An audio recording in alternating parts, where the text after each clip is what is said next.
went through all that and falling to the side. So, like you said, not one play lies in the game, but it sure does feel pretty bad sometimes. So, God's got a plan, and we got to work through it, and we got to keep growing. I think a lot of guys showed a lot of flashes today. I think both sides of the ball did some great things. Obviously, there's plenty to clean up, but I think we're trending in the right direction, and we just got to right the ship and go on a run. Tua throw, and it's intercepted. It's picked off at about the 20-yard line. Terrell Bernard with the huge interception.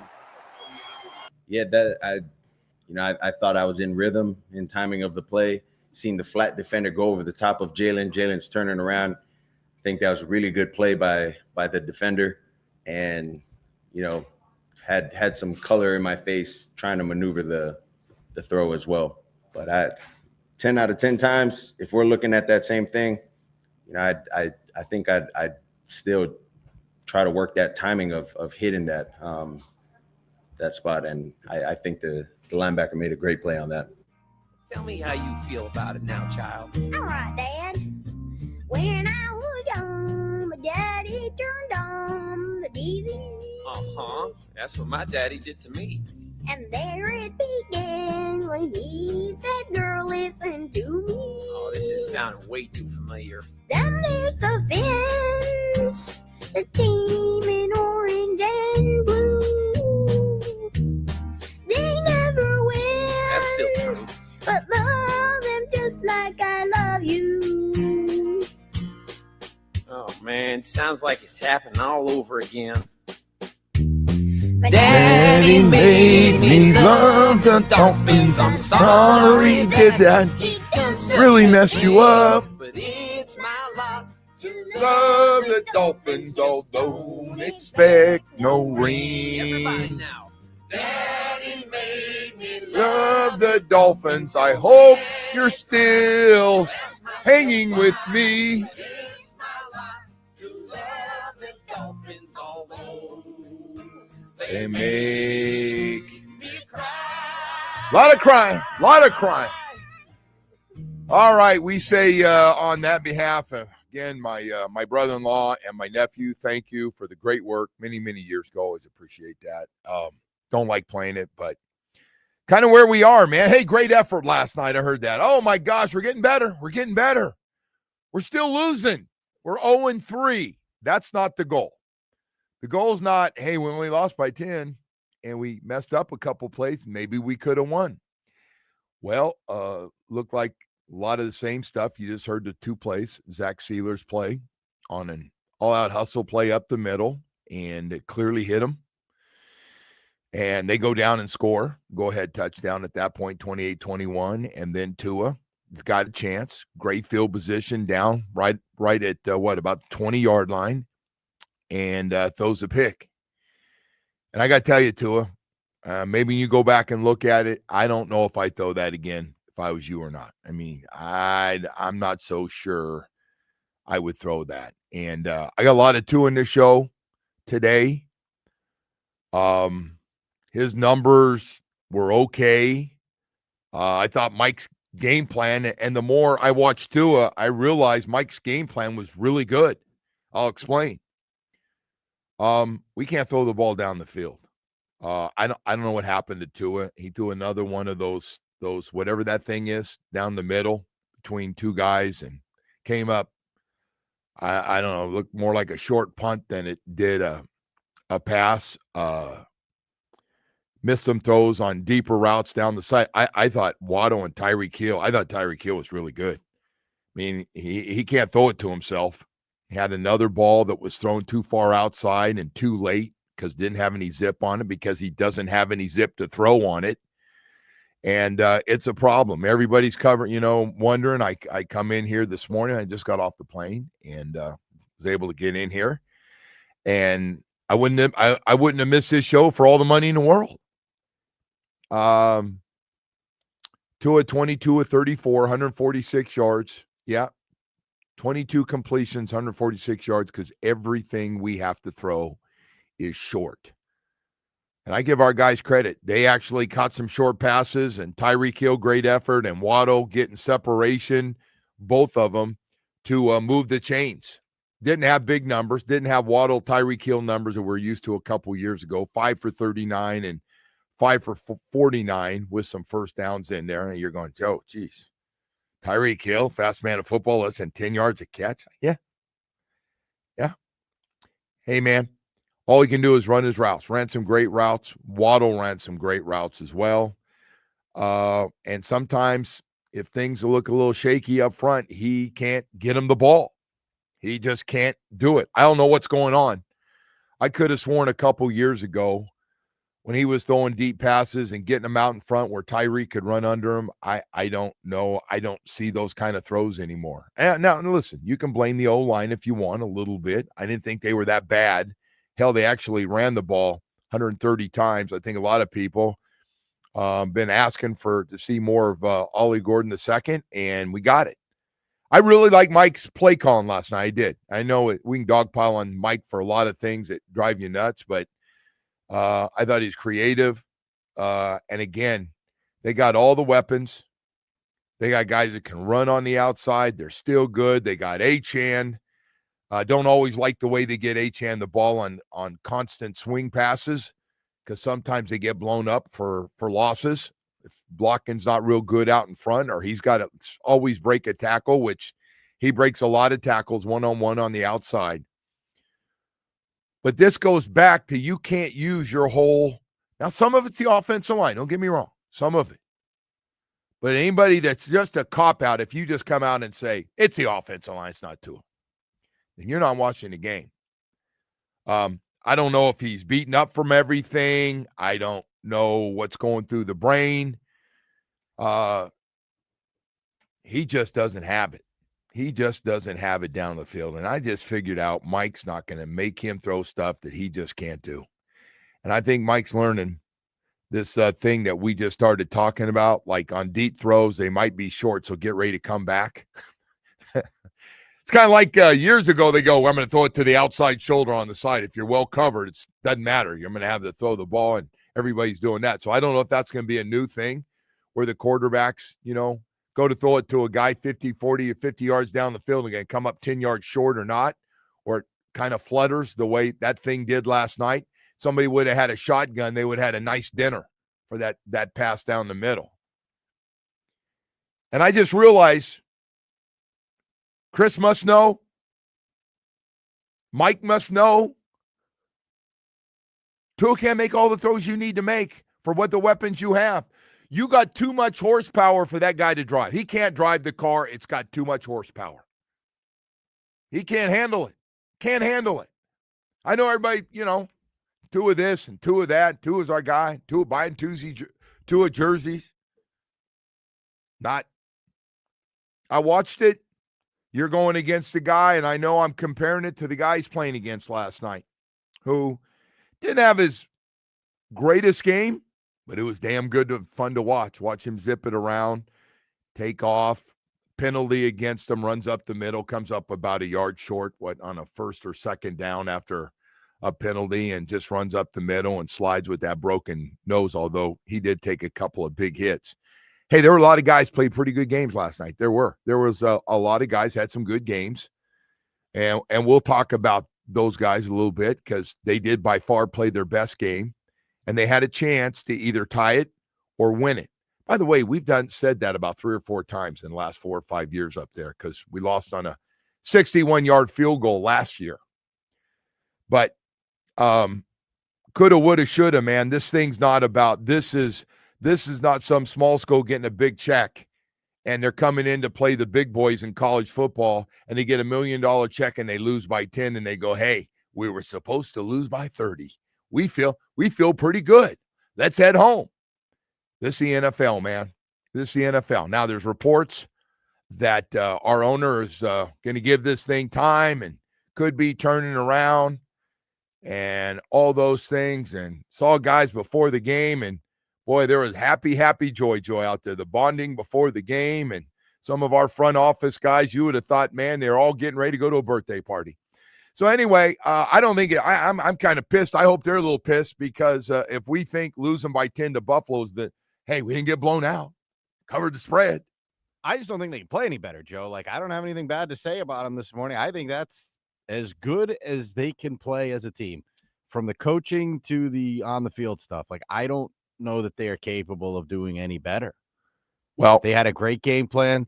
I also thought Buffalo seemed to kind of have the game in cruise control, right? Like Buffalo didn't approach that game like they were playing a Ravens or something out there.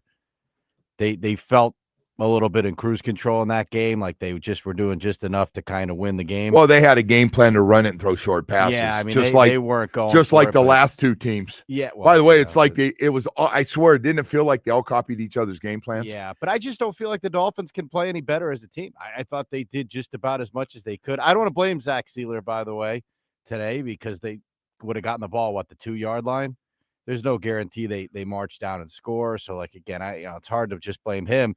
You want to blame, so again, you had the ball at the end late, and this guy does what he does. So listen, and I don't want to hear these excuses for the interception, like that soundbite we're playing. Everything's like an excuse. Yes. The guy made a great play. The guy didn't make a great play. You threw it right to him. Yes, he cut right in front of it. I mean, and come it on, wasn't like man. he made some diving one-handed catch. I agree. I think we were all rolling our eyes when we heard that last night. So here's the deal. You're right, Woody. Do you believe they can play it? I just Woody, don't think. I think that was it. That was the best shot they have to give. If Tua wants to act, he's getting the money of a franchise quarterback. But if you want to act like one a little bit, you finish those games off and you go, I'm going to go down, and Mike's going to have to make a decision whether we kick the extra point or we go for 2. But it's not going to be because of me. I'm going to take the team down. He's had a chance now 3 times in the last 2 games, 3 times to go down and do it. And I'm sick of anybody out there wants to blame everybody else from Mike's play calling. And I just realized last night it hit me because Tyreek and Jalen actually played their ass off. I don't know how much. Did they show a lot of isolations on some of the stuff? Those guys? They did. No, Joe, like those guys. I hope they said good things about them, because those two, they were all in. They took themselves out a couple times after getting banged up and came right back in. And I know, people, old schoolers, wish they would stay in the game all the time. But look at, man, you're a franchise quarterback. I don't want to hear about some guy came free and you had to throw around a guy. I watched Josh Allen throw around guys. He threw a sidearm. He was throwing them sidearm. He was doing those Mahomes flips last night. Like he's got to finish the frigging game. Let's stop making excuses for Tua. I thought the offensive line played well last night. I didn't think they gave him more than enough time to throw the ball. They right? did. They did take Keon out, by the way, which I think a lot of people are wondering why that didn't happen before the game. I don't know if he got injured or not, but so anyway, there was seemed to hold up though, didn't it? I mean, I didn't see Tua taking a ton of shots back there. He was scrambling a little bit. They actually were able to, like I said, run the ball. Yeah. And I was glad to see finally. It's so funny when I hear fans screaming and the media screaming about something, and then it happens. And that seems to happen a lot on this team. In fairness to our media guys, who some of you might not like, and you may have guys you like or not, but we've all been on this Ollie Gordon, like you can't just run Achane and play Achane and throw it to Achane, and who got a bunch of targets last night, and run to Achane. And listen, he is special. He is a really good player. But the big back and the way they complement each other last night, running hard right up the middle. We've been screaming about that. Now, we got other problems, but it's good to see that one last night. And he got some carries. We saw him get carries. Now, I don't know what he did differently like last night to go, hey, our media and our fan base might be onto something about, everybody's watching it. I always say, man, people, they can see with their own eyes, like, hey, why we didn't have enough snaps. They made it a point. Mike made it a point last night to make sure the rookie got snaps. They ran the ball 25 times. And then again, this game plan, this past game looked a little bit like last year. It did. And I don't want to hear about too deep. The only thing I want to hear about that starts with a T is not too deep. I want to hear too, because that's the problem. You got to take that out of the game plan right now, though, right? I mean, he, for whatever reason, like he threw that one up again last night to Tyreek. Those things are just wobbly. I said it 3 times this morning. Yeah, those things are ugly. But hey, man, look, the bottom line is you had a chance at the end of that game. Would you have 3 minutes left? You're on their 20.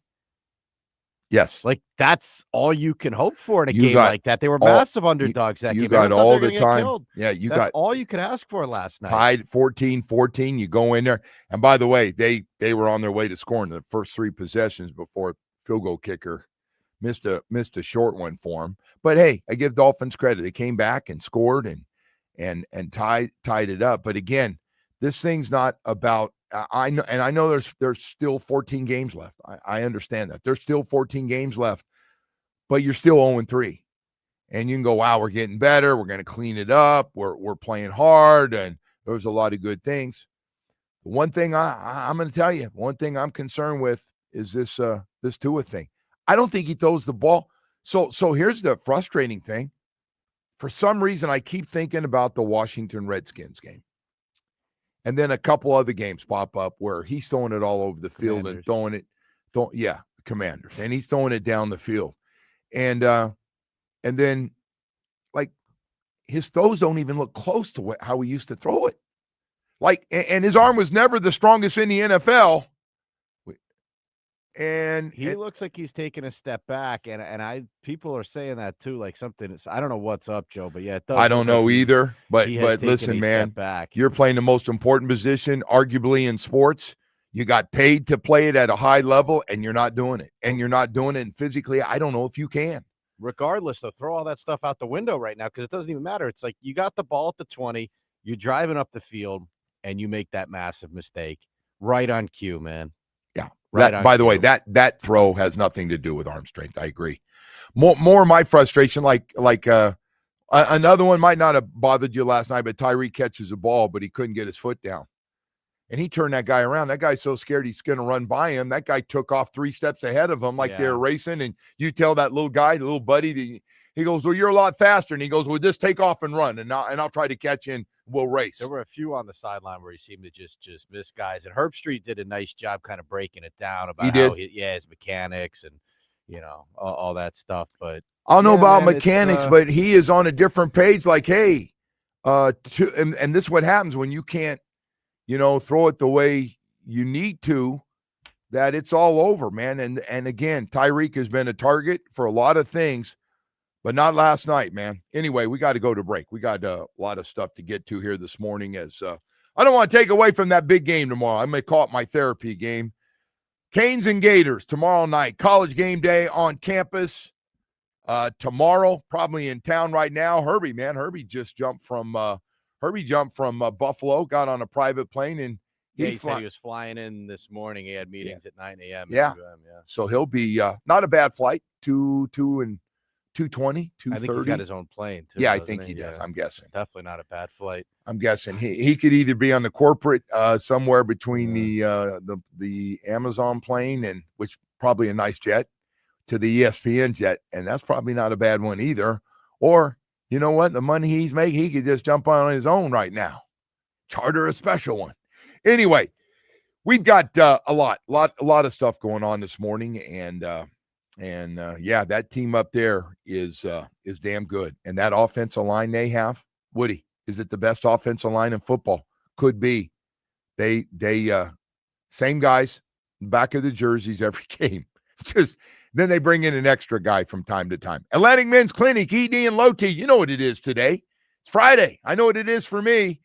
I'm going over to Atlantic Men's Clinic and get everything done for my ED and Low T that I had 14 or 15 months ago. It's gone. I didn't believe it either, man. I was like, I didn't quite get all this stuff. And, I've been hearing about Low T for a long time. And, I've tried to get rid of it before. But then I went to Atlantic Men's Clinic. I had everything.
protect the ball.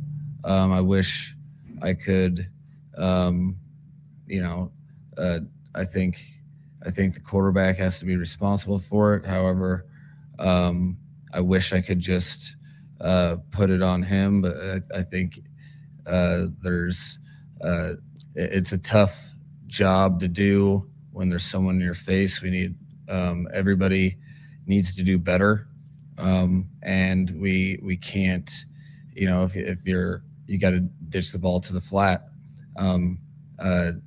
in moments like that, and that's what we have to learn from. Yeah, it's all right, man. If you see somebody do something wrong, don't worry about hurting anybody's feelings, man. It's okay. It's okay. Somebody makes a mistake. We don't have to worry about sensitivity anymore. That crap's out the door. That's done. Okay. I don't hear about Brian Flores is not nice. Okay, Mike, you're not that. I understand that. You can say stuff when you see something you don't like. It's okay to let it rip a little bit here, as we're now 0-3 on the season. And listen, they got a bunch of winnable games coming up here. Chargers come to town. They're playing really well. I don't know where they'll be when they get here, but you got to play overall better. Got off to a great start. I'll tell you what, I had all those keys. Fast start, got it. That was nice to see. By the way, got the ball. Not only did you get the ball, but you get a 53-yard return to start the game. That puts you in good field position. That's a nice feeling when you go out there as an offense and you go, wow, we're on the Bills side of the ball here. We're on the right side of the 50 here, man. I like that. And you go down and you score and get a little confidence. Now, they came back and should have been up 10, but they missed a field goal. You guys score, make it 14-14 at the half. Good stuff. A lot of good stuff going on there. Had some 3-and-outs, but that's okay. You're going to have some of those. Kept going. So here's the deal. Waddle, Tyreek Hill, Achane, and I'm real close to throwing Malik Washington in there too, as clearly your fourth best playmaker right now. And now a power back. Skill position minus the old tight end position is pretty good. Pretty good. Not using the tight end position at all. 2 catches for the 2 guys last night again. But you got good weapons. And they did for what they were asked to do. The problem is, a few years ago, in back-to-back years, with Waddle and Hill, they put up stupid numbers. Believe Waddle led the league in yards per catch. Didn't get as many targets, and you have Tyreek going over 1,700 yards 2 years, almost 1,800 to one. I think 1 yard short. So you get that, and you've seen how explosive they can still do it. Hell, they run better routes now than they did 2 years ago. Those guys, man, I don't know how much they isolated them on TV last night. Those guys look great running routes. So the way they were used with all the short stuff last night, did a good job of catching the ball a few times. Tyreek caught a couple short of a first down and just with his quickness and speed, just outran everybody to pick up 4 or 5 yards and get the first down. Came across. So his quarterback sat down and gave him somebody to throw to when he got flushed out of the pocket. So I thought Tyreek could easily had a 100-yard game last night. Close to it. 1 ball's thrown down the field, and it drifts him out of bounds. Second week in a row that's happened where he's caught it, but I guess he was in bounds two weeks ago and we didn't challenge it. But the point is, and again, these passes take forever to get there. Ever. I don't know what's going on. But I got to tell you, if you got a franchise quarterback, whether you got a guy in your face, whether they're blitzing, whether there's 3 guys coming, you have been around this offense long enough. And with your weapons you have, there's no excuses. You need to know, and you got to score. You've now had the ball 3 times with a chance to tie or win a game. And you've thrown 2 picks, and you've been sacked twice. not last night. But that can't happen. You're getting paid. You're getting paid to be in the VIP club. You're not playing like you should be at that club. Still need to go to the clubs I'm going to. Still going to some of those clubs out west. But hey man, I'm sorry. You took the money. You wanted the money. I'm glad you got it, but you gotta play like it. And we just got to stop blaming everybody else, man. Even if you're the biggest Tua fan in the world, at some point you have to say, you know what? You can still like him a lot. You can.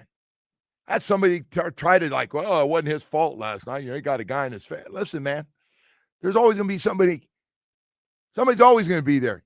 Even last night, our pass rush, Josh had to float around a few times. Hell, he got sacked a couple of times last night. So I the Dolphins defense did a heck of a job, especially settling into that game.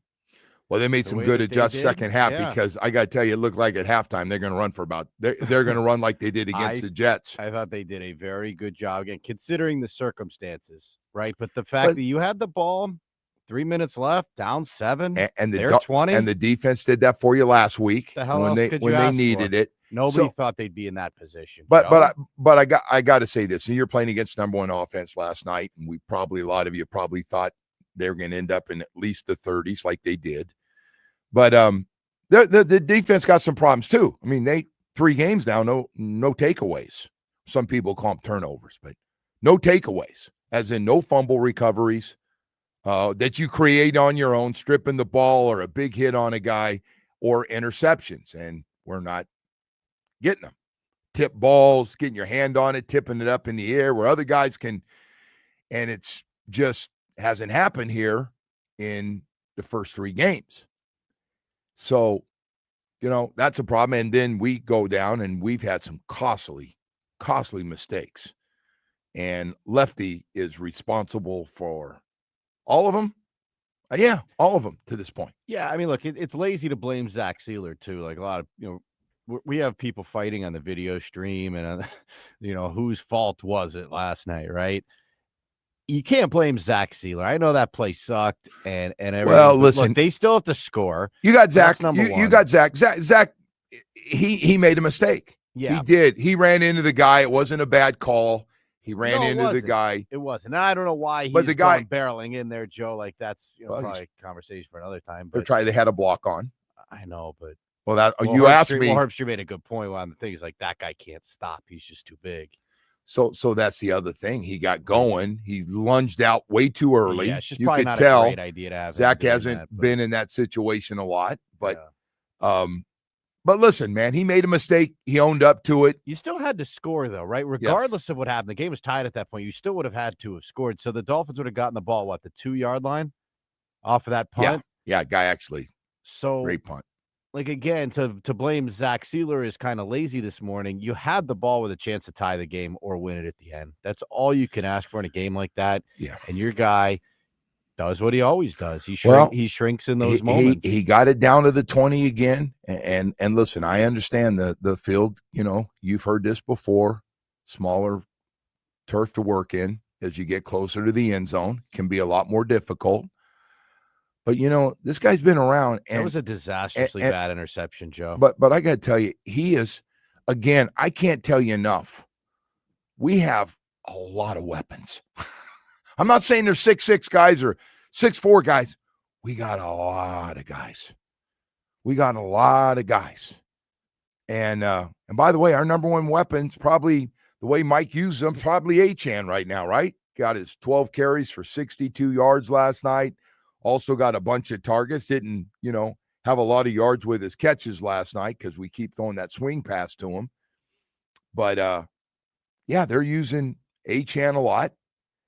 And then Malik Washington, you see him getting better and better. And he's, loved the creative play, by the way, the catch to Malik underneath. And then he threw it out wide to Achane. Came a little short of the first down, but got you into fourth and short. But, you're going to be in a lot of these tight ball games. I can just, doesn't it feel like, minus the Indy game, which was over a lot earlier than the last 5 minutes of the game, but guys got to make plays at the end of the game. And we're going to start this every day. They're doing this in every city too, man. It's not just here. Quarterback's not playing well. And now we're going this game, and I think Mike just realizes this is what Tua does best. So I think that's some of it. Now, Mike's never going to say that. He's going, oh, no, it's protection, and it's what I like. And no, it's not. It wasn't what you like for 2 years in a row. It was one big play after the other. So anyway, we've got a lot more stuff to go. Gosh, Woody, man, I'm getting super late here. This is not acceptable here at the Never show. interrupt a rant after a loss. No. We got. I don't interrupt your train of thought here. Well, we'll tell you, man. It's going to be a loud and proud crowd there of Gator fans and Canes fans tomorrow night at Hard Rock, and College Game Day is going to kick it off in the morning. I can't wait to get up at 9 in the morning. Well, I'll be up a lot earlier now, but I'll be jacked up on coffee to watch those guys. I love that show, and I love it even more because we don't get it here a lot, and when we do, it's fun. It means something. The ESPN's done a great job with that. The guys they've added to me have just made it. I know they lost Corso, but what they've added it's a home run. Saban and McAfee. Yeah, Saban's great for that show. And it looks like he's enjoying it. It looks like he lets his hair down a little bit. Not a lot, a little bit. Has some fun. I think McAfee cracks him up when he starts cursing and stuff. And then the other guys that have been there for a long time. It's just it's a great show. Things they do and fun, and colleges love having it, and we get it, man. We get it. Tell you what else we get. Air around the clock, air conditioning and plumbing. Well, I just want to let you know. It will happen. It happens to everybody. You know that living down here. You are going to have air conditioning problems. And when you do, like I have for 30 years now, I go to Air Around the Clock, air conditioning and plumbing. Used to be Big Daddy Lenny, who I was hanging around with. We lost him a couple years ago. But Eric's taken over, and things have just gotten bigger. They've gotten better. 135 trucks on the road, 7 days a week, 20 on top of all of that, 37 years in the business. I mean, you just can't say enough about great service and licensed experienced plumbers, lots of them. Again, in trucks, working 7 days a week for you. We have a warehouse full of all different size air conditioning units and water heaters. That's what and I mean a big warehouse full of them. So when you have a problem, part of great service is you want one like yesterday, we can deliver same day as always. Our goal every day is same day installation. We have financing plans to help you out. Still family owned and operated. Eric, Mike, Chippy, and the boys over there, they're getting older, but they're still going strong, man. Yeah, the old boys are getting a little bit older. Told them to stop smoking, Chippy. Stop smoking, man. You don't need to. I want to let you know, though, next time you have a problem, just go to 1-888-349-8922. You've seen the billboards. 1-888 Fix My AC at Air Around the Clock, air conditioning and plumbing.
But here we got a big event coming up tonight that we want to let people know about. What do you have? This is fun, man. All If right. you're hurting a little bit after that Dolphins lost last night, Need a little sleep. Yeah. Celsius is going to host a special collab here celebrating the Florida Panthers, their back-to-back Stanley Cup wins.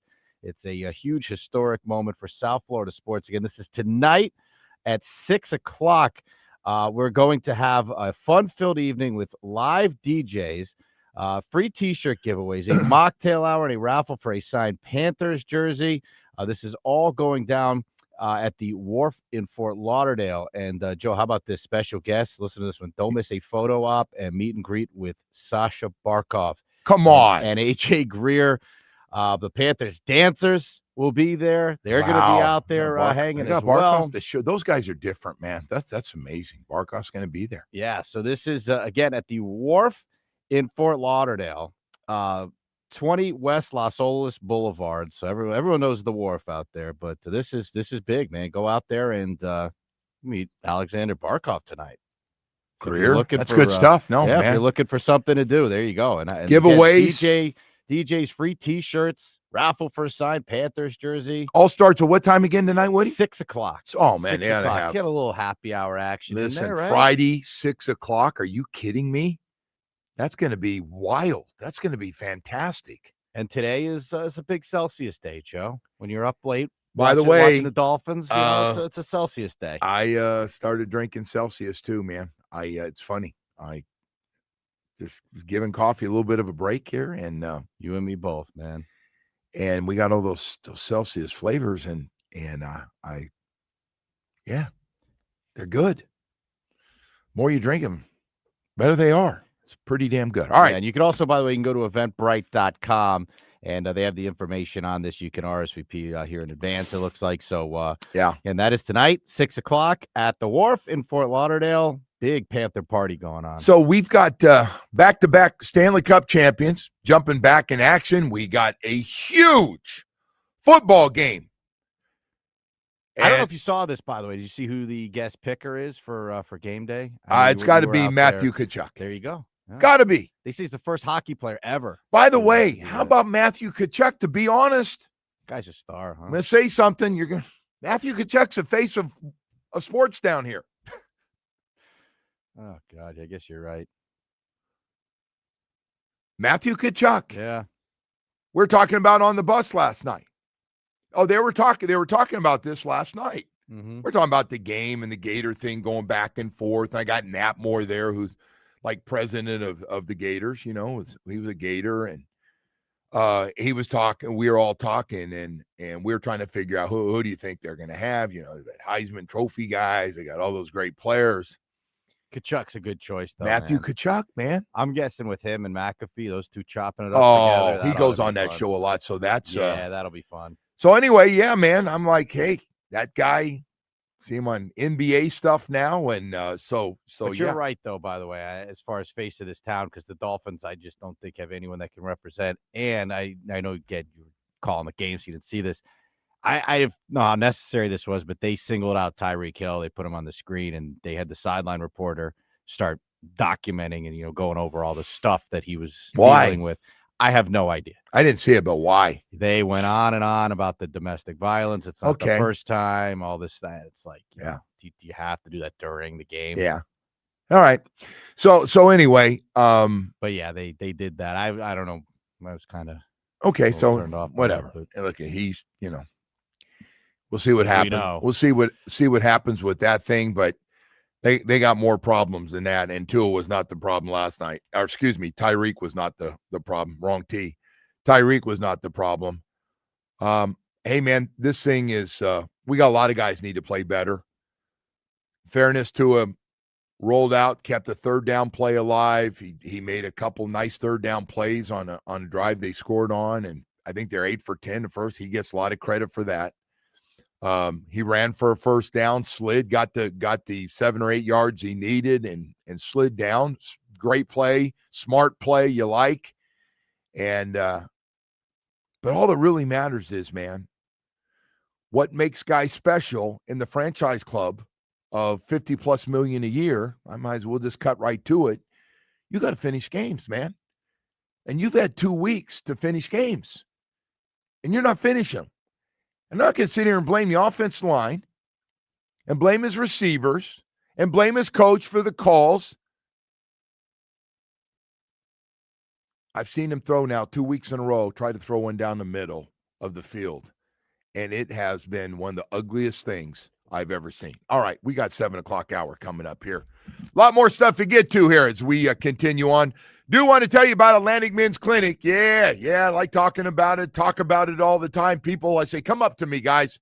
Don't be afraid, man. It's okay. I had ED and low T. It's all right. It's normal. It's going to happen to every dude out there. Every guy, black, white, brown, yellow, doesn't matter. You will get it someday. Everybody. Some guys, it happens. I got guys where I go in their 40s. I asked him one day, I go, man, that guy's young. She goes, yeah, he's 40. 40. Dealing with it. Yeah. And low T and ED, man, it happened. Usually low T comes first. Tired all the time. Just their energy level is shot there for a while. You think, yeah, I need a physical, and they tell you nothing's wrong. All your numbers are great. And then your sex drive's gone. Yeah, I call them first cousins that you just don't want to see, man, because when that ED kicks in, that's a whole different problem. Friday night, in the mood, little bedroom action, all excited. Nothing happens, man. Not to scare the kids away this morning, but boy, if you're going through it, there's a way to knock it out and knock it out quickly. Atlantic Men's Clinic, schedule a consultation, set up that first appointment. You get your T, your PSA test, get all that stuff done. You meet with their professionals. You tell them what's going on, and they're going to tell you how they can fix it. And they're going to put you on a special program for you, and you're going to get great results quickly because I did 14, 15 months ago. They have 6 locations, now 7 in Hollywood. A brand new one in Hollywood is open. So we got one close to you. Call them today, 877-455-7300, or visit AtlanticMen'sClinic.com. It works. Sports.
At Doral Hyundai, home of the Pricito, our lowest price. Visit us at Doral Hyundai or DoralHyundai.com. Starting with the Dolphins, who came up short last night, falling to Buffalo 31-21. Miami will take an 0-3 record in the next week's matchup with the Jets on Monday Night Football. Over to the Canes, who will host the Gators tomorrow night. Kickoff is at 7:30 from Hard Rock, and the game can be heard right here on WQAM with our countdown to kickoff beginning at 3. And to the Marlins, who swept the Rockies with a 9-7 win. Miami now head to Texas for a 3-game series with the Rangers. Tonight's first pitch is at 8:10. The Joe Rose Show continues now. Brad Robbins got released. He takes over. Punt is with a flag down, and the punt's going to be downed at the 2-yard line, but you've got Zach Sealer. Blew him up. The kick from 92, the defense. 15-yard penalty, automatic first down. And Sealer is a 8-year veteran, one of the best players on this defense, blows up the long snapper and tries to make a play. And because of that effort, it cost him. Can't make stupid errors like that. And we got to learn from each and every play. Can't put ourselves in positions like that. And, I can't do that. Obviously I got to learn how to work through the punt rush and going through all that and falling to the side. So, like you said, not one play lies in the game, but it sure does feel pretty bad sometimes. So, God's got a plan and got to work through it, and we got to keep growing. I think a lot of guys showed a lot of flashes today. I think both sides of the ball did some great things. Obviously, there's plenty to clean up, but I think we're trending in the right direction. We just got to right the ship and go on a run. Tua throw, and it's intercepted. It's picked off at about the 20-yard line. Terrell Bernard with the huge interception. Yeah, I thought I was in rhythm in timing of the play. Seen the flat defender go over the top of Jalen. Jalen's turning around. I think that was a really good play by the defender, and had some color in my face trying to maneuver the throw as well. But 10 out of 10 times, if we're looking at that same thing, I think I'd still try to work that timing of hitting that spot, and I think the linebacker made a great play on that. Tell me how you feel about it now, child. All right, Dad. When I was young, my daddy turned on the TV. That's what my daddy did to me. And there it began when he said, "Girl, listen to me." Oh, this is sounding way too familiar. Then there's the fence, the team in orange and blue. They never win. That's still true. But love them just like I love you. Oh, man, sounds like it's happening all over again.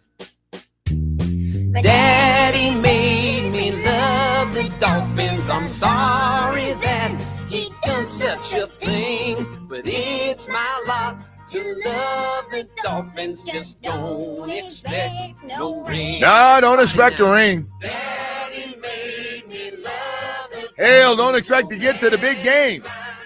Ask myself why. It's my life to love the Dolphins, although they make me cry. Oh, boy, man, I got to tell you, that thing is so bad. Nothing against my brother-in-law and my nephew who did this many, many years ago. That's sad right there. So things been bad for a while now. We've heard it 3 straight weeks, that song. We're in week 3. Yeah. So not good. Not good. A great start. I do have some good news. We got great high school football down here. We got some games last night. I thought you were going car insurance. Larry there. Bluestein. No, I didn't save any money. And hell, I got a damn ticket from these Miami Shore police officers. Hit me for a again today? 45 and a 30. No. Second one. No. Oh man. You tell him you had a long night. I didn't even have a chance to go. Do you know who I am? they rung you up. Huh? The guy, I don't want to hear nothing. Just give me your license. You should have a house account at one of these ticket lawyers by now, right? No, you know what's funny? I'll have 14 attorneys call me by the end of the day. They get your information who's got tickets, and they all those ticket lawyers, man. Be 40 of them calling me today. Hey, I can save you some points on that on your. Well, you're a good client for them. Oh, God. You're a whale. Remember that thing happened to me over there in the Miami Gardens? The traffic light thing? Yeah. Yeah. So every morning, 4 o'clock, there's nobody around. It's kind of a rough neighborhood. So I did what they call of course, California gets all the bad stuff. California stop, which means you never come to a complete stop. That's the first time I heard it. I don't know if you've ever heard that before I started saying it. I never heard it was called a California stop. The California stop. I guess people out there are known to never come to a complete stop. Well, nobody's around. We call it the California stop. So you kind of look and you just keep rolling, make that turn. I say we're a city known to. Well, anyway, through an occasional I stop did not sign, know that they had those cameras up. Yeah. And so if I'd have got like one, but I apparently did it like, I'm not proud of this, by the way. I'm just telling you. I did it like 2 weeks in a row. And my wife goes, hey, we got like $1,500 in tickets here. What are you doing? And I go, I didn't even know what she was talking about. I didn't even know about these friggin' lights. They should be illegal. You know what's funny? Like I picture you today going home and like having to hand her the ticket because she doesn't have to take care of it. Like I did it again. So anyway, right? I mean, you're gonna have to hand it to her today, right? Or no, there's nothing worse than going and they send you the video. Oh yeah. So you can't go, I prove it. And then they go, look at the tape. Yep. Did you ever come to a stop? There's your car. That's you, right? Oh, they got video. Yep. Yeah, they got you. That corner. You know what corner it was? Yeah, that was. I know exactly what we're talking about. It's that whatever that is that Ives Dairy Road where yes. you can go straight to the stadium. Right there, 199th Street. Yeah, sure. I know exactly what you're talking about. That breakfast joint's right real close there. I Yes. like to go to ham and eggs in the morning. Yes, I know exactly what you're talking about. Yep. A little Dolphin football for like an hour. Anyway, it doesn't matter. Nothing can. Oh, what a day. Hey, so anyway, besides being a dumbass again, guy tells me, he goes, you know how fast you're going? I have no idea. I didn't think I was going that fast. And nobody on the road. You say, just give me the ticket. I mean, what am I going to do? Yeah. He didn't give it to me. It was a different guy. They're not exactly, anybody that works that shift's not in a great mood when they pull you out of a car at 4:30 in the morning or 4:45. They're not like, hey, how you doing? How's everything? That's got to be the only speed trap in the entire city. Any police officer that has that shift, I can tell you there's a good chance they're salty. Everyone's driving a $1.25 on 95 out here. Like, they're getting you for going 40. Yeah. On this little side street. Yeah. Oh, don't try it. Thanks. What's going on? Thanks out there, trying to help me, Woody. I appreciate that. I'll represent you though if you want. No, there's none. I'll take your ticket. Take it like a man. It for you. Take it like a man. And by the way, I do not do that thing that a lot of celebrities in this town do, and that's, do you know who I am when something happens? And then please send it out, and you look like just a complete ass clown every time you do it. What's the guy told you? The rapper from Toronto or a singer? Oh, Drake. Drake's in front of me, right? At the the Heat just won a championship. The Big Three won a championship. So I'm second in line. He comes up with his guys and slides in there. And this lady, I don't know if you've seen the average age of some security over there at the arena, but there's an older crowd of men and women and so he hits them, they go, oh, you got to wait. And, you can hear them celebrating and they're screaming. They won. And I'm guessing Drake was told by Dwayne and LeBron, they were hanging out with him. They could go in. And he did it. I'm standing right there and he did it. He goes to the lady. She goes, oh, you have to wait. Everybody's got to wait. They haven't given me permission to let you guys in yet. And he goes, do you know who I am? We got all the camera guys from all the stations and radio. Everybody's ready to fly in there, get what you can, catch the celebration, the champagne. And this guy, who, by the way, is a fan of whoever's winning. Yes. I know he does the Toronto thing as home base, but whoever's winning, he's their biggest fan. Do you know who I am? He pulled the do you know who I am card. In fairness, everybody likes a winner, right? Yeah, but, always a bad look when you go, do you know who my father is and you're in trouble, or you see that, or, your father comes, why you got to throw me under that? Damn, bad luck. All right. Hey, Woody, we got to get caught up. We got some high school football Very excited to hear about what's going on, including a couple of games last night and a big one tonight on a school that we have not given respect to that you might reckon. I said it last night. You know that guy named James Cook and his brother Dalvin that went to Miami Central? Miami Central is really good again, and they've got American Heritage Plantation at home tonight. And by the way, you know American Heritage Plantation, Patrick Surtain Jr. and all those guys. Got a few great players over there. They got a bunch of guys in the league now, too. Everybody's got a bunch of guys in the league down here. Hey, I got to tell you, I want to talk about somebody else. Gary and Harvey. No, it's not quarterback and wide receiver. No, they're just a couple of guys that if you've been in an automobile accident or a slip and fall and you've been injured and you're in pain and, you know, you're looking around and you've been watching all these TV commercials and we got attorneys holding dogs and we got them running into the picture and come see me and sit down and you see the guy sitting at a table with a client and you're going, that's the guy I want. I like that guy. See him every night. I like that guy. So you go in and you go, I want the guy in the commercial. Oh, he doesn't handle cases. He hands them off to us. So I go, oh, so you're one of those handoff lawyers. Yeah, they hand them off. They're just there, and they send you to different attorneys. They're all really good, though. We swear. Well, you won't get that with Harvey Cohn and Gary Judah. No, they're the partners of Cohn and Judah Injury Law Firm, personal injury attorneys, ready to help you anywhere in South Florida. I'm talking about the same partners who handle your case from start to finish, more than 30 years of experience each, big enough to go to trial and get you multi-million-dollar results, and small enough just to call you back and have a tequila with you on a Friday afternoon. Now, those are my kind of guys right there. I got to tell you, if you're not happy where you are, I don't know if you know this, you can leave anytime. If you're feeling like a second-class citizen and you're not real important because apparently they have a lot of cases, well, you want to feel like you're a priority, go read the reviews at CohnandJudah.com and see what people are saying about them. Partners who you can always get a hold of, even on a weekend. Go to 866-FAIR-FEE. And remember this, they don't pay other lawyers to do the work you hire them to do.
It is time to head out to the Toyota of Hollywood hotline. Shop over 2,000 Toyotas on sale at one location. Toyota of Hollywood on 441 between Hollywood and Sheridan. ToyotaofHollywood.com.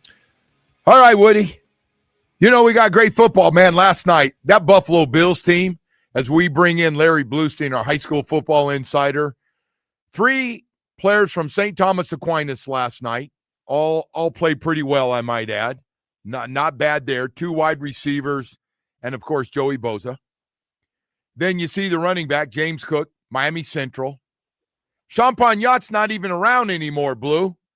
Greg Russo, first-round pick up there. Yeah. I tell you what, the Buffalo Bills, they love their South Florida players, man. I don't need to tell you that, and we're going to be talking about those schools. Last night, were you surprised Atlantic Del Rey ends up beating up Northern pretty good?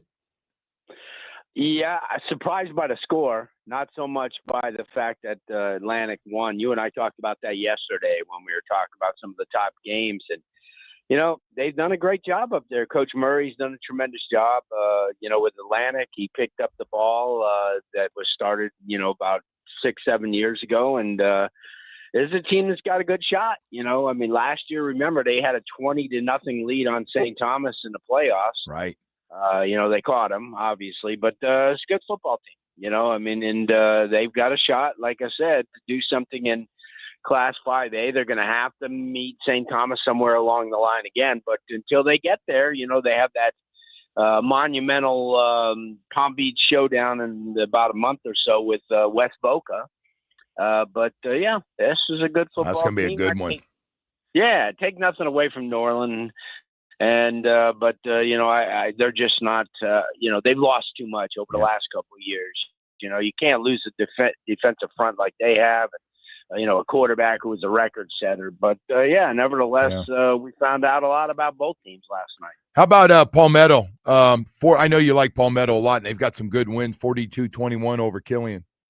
Yeah, Killian is undefeated, and this is one of those rivalries. This is the Big Cat Trophy. They play at this thing every single year, for as long as I can remember. And Killian is a 2A school. It's when Derek Gibson, who's the head coach of Miami Central, went there, he was telling me they had like 3,200 students. They're struggling to get to 500 or 600 these days. So it's a smaller school, and Palmetto coming off You would think there would be a little bit of a letdown. They came off a win over Columbus, which was the first one in a long time, and that's big for them. But Palmetto kind of showed that right now they're kind of in control of their own destiny. Hey, Blue. So I got to get to the sexy sister tonight. Central at American Heritage Plantation. I want to apologize to Miami Central because last night we got to see, and those 2 brothers, as we mentioned before, how good they are. And by the way, James Cook is really starting to act like Dalvin Cook, isn't he? The way he's running the football. But at American Heritage Plantation, and by the way, American Heritage Plantation, all of a sudden, has got a quarterback who had 49 touchdowns a year ago at Northwestern High School, one of our best high schools in the state of Florida. Leon Strotter comes in, is going to start. How much of this offense can he know? And does American Heritage, who we loved before this year started, of course, Diabell, one of the top quarterbacks in the country, going to Texas. Now, what do you expect in this game tonight? Central going to Plantation.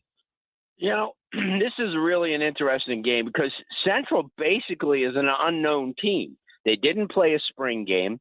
They had their fall kickoff classic canceled. Their first game against Jacksonville Reigns was canceled because of a stadium up in Jacksonville. They had their home opener as far as their district canceled last week. So they've only played 2 games. That's amazing. They've run the clock on both teams, that they've played in Booker T. Washington and Edison. So who are they? Coach Derek Gibson takes over for Juke Joseph, who won, a state title and did a tremendous job. We will know tonight. I think their defensive front is really good. They run the ball extremely well. They have a quarterback in McQueen that comes back from last year. They have good receivers. Their offensive line is not as deep. So it's good. We'll find out a lot about them and about Heritage. without Diabell last week, they were in New Orleans. Yeah, a game that was in the game. And a game that was actually scheduled when Pat Surtain was the head coach, because that's his alma mater, Edna Carr in Louisiana, who, by the way, has won 18 out of the last 19 games, including a state championship. And Heritage took them into overtime on the road in the Superdome. And so, Mike Smith is a great coach, and he has a tremendous coaching staff. And I'll tell you, Joe, this is setting up to be a really good game this evening in Plantation. And, I think the last time Central was here, Dalvin Cook was actually running back who, played in that game and kind of separated the game with a kickoff return and a long run. So it's, these teams are, like we said, at the beginning of the season, nobody is skirting anybody, Joe. Yeah. Everybody's playing everybody. I love it. I do. I love it. And you have Columbus tonight, who is playing against Northwestern and has a chance to be 0-4, which is uncharacteristic of Coach Dave Dunn and his team. But that shows you the type of schedule that they're playing. So what happened? Columbus just lost a lot of guys, right? A lot of their team from last year. Yeah, they did. They lost a lot of good guys. They had last year they were in a rebuilding mode, and a lot of people never gave them any credit. And remember, they came within 6 points of beating a Venice team who was arguably one of the best in the state last year. So, high school football is really strange in that way, because you can get a freshman. You look at Malachi Toney, and everybody's all surprised at what he's doing at Miami. But if you remember, when he was a freshman, his very first year, on national television, I think he caught 2 touchdowns and well over 100 yards in receiving. So you get these young kids who come out of the great youth football leagues that they have in South Florida, and they're game ready. You know, so you never know what freshman is going to step up, like Neiman Lawrence, who had a tremendous game last week against New Orleans for Northwestern, and has shown that he's one of the top young quarterbacks in the country. So, obviously, you still have a lot of these young kids who could fill in, but you're 100% right. In South Florida, you can't lose a nucleus of your team and be able to compete with the Northwesterns and the South Ridges and programs like that. Hey, so real quickly, Cardinal Gibbons, coach of the Bucs team's been so good for so long. You said they still got a good team. We're going to find out, because they got Coconut Creek, who hadn't lost a game. Coconut Creek's a really good program too, and that's on Saturday night. That's a Saturday night exclusive. They're going to go head-to-head with Miami and Florida, but at the same time, a lot of their fans will get an opportunity to see what type of team they are. Remember, Cardinal Gibbons is a quote-unquote smaller school. They're 2A.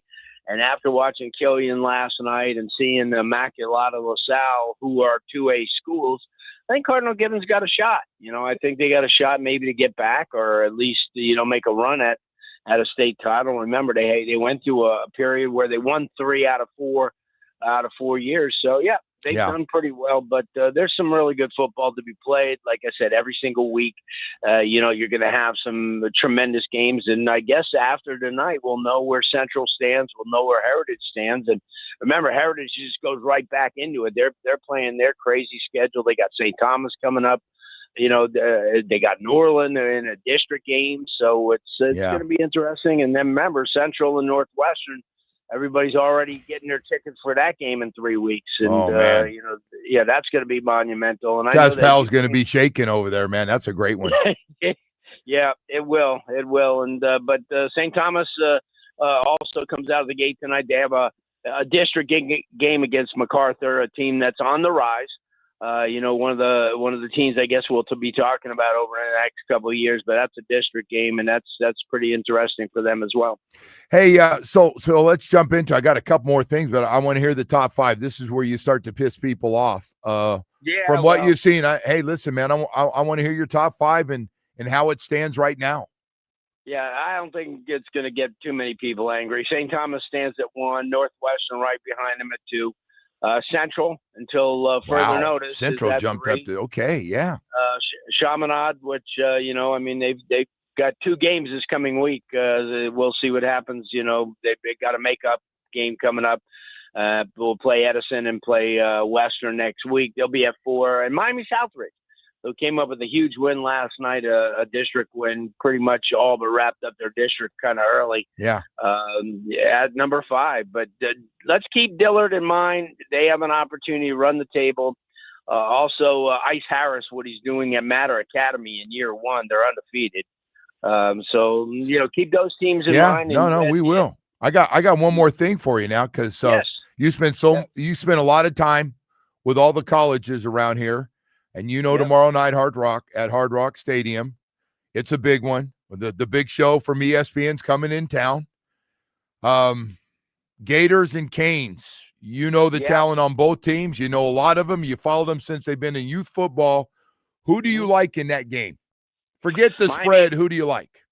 Miami real close. It's going to be a close game, and and for fans of football, remember Florida's recruited extremely well. They've got dudes. I mean, they've got dudes right now. They're just trying to get on the same page. But yeah, Miami's played well. They're at home.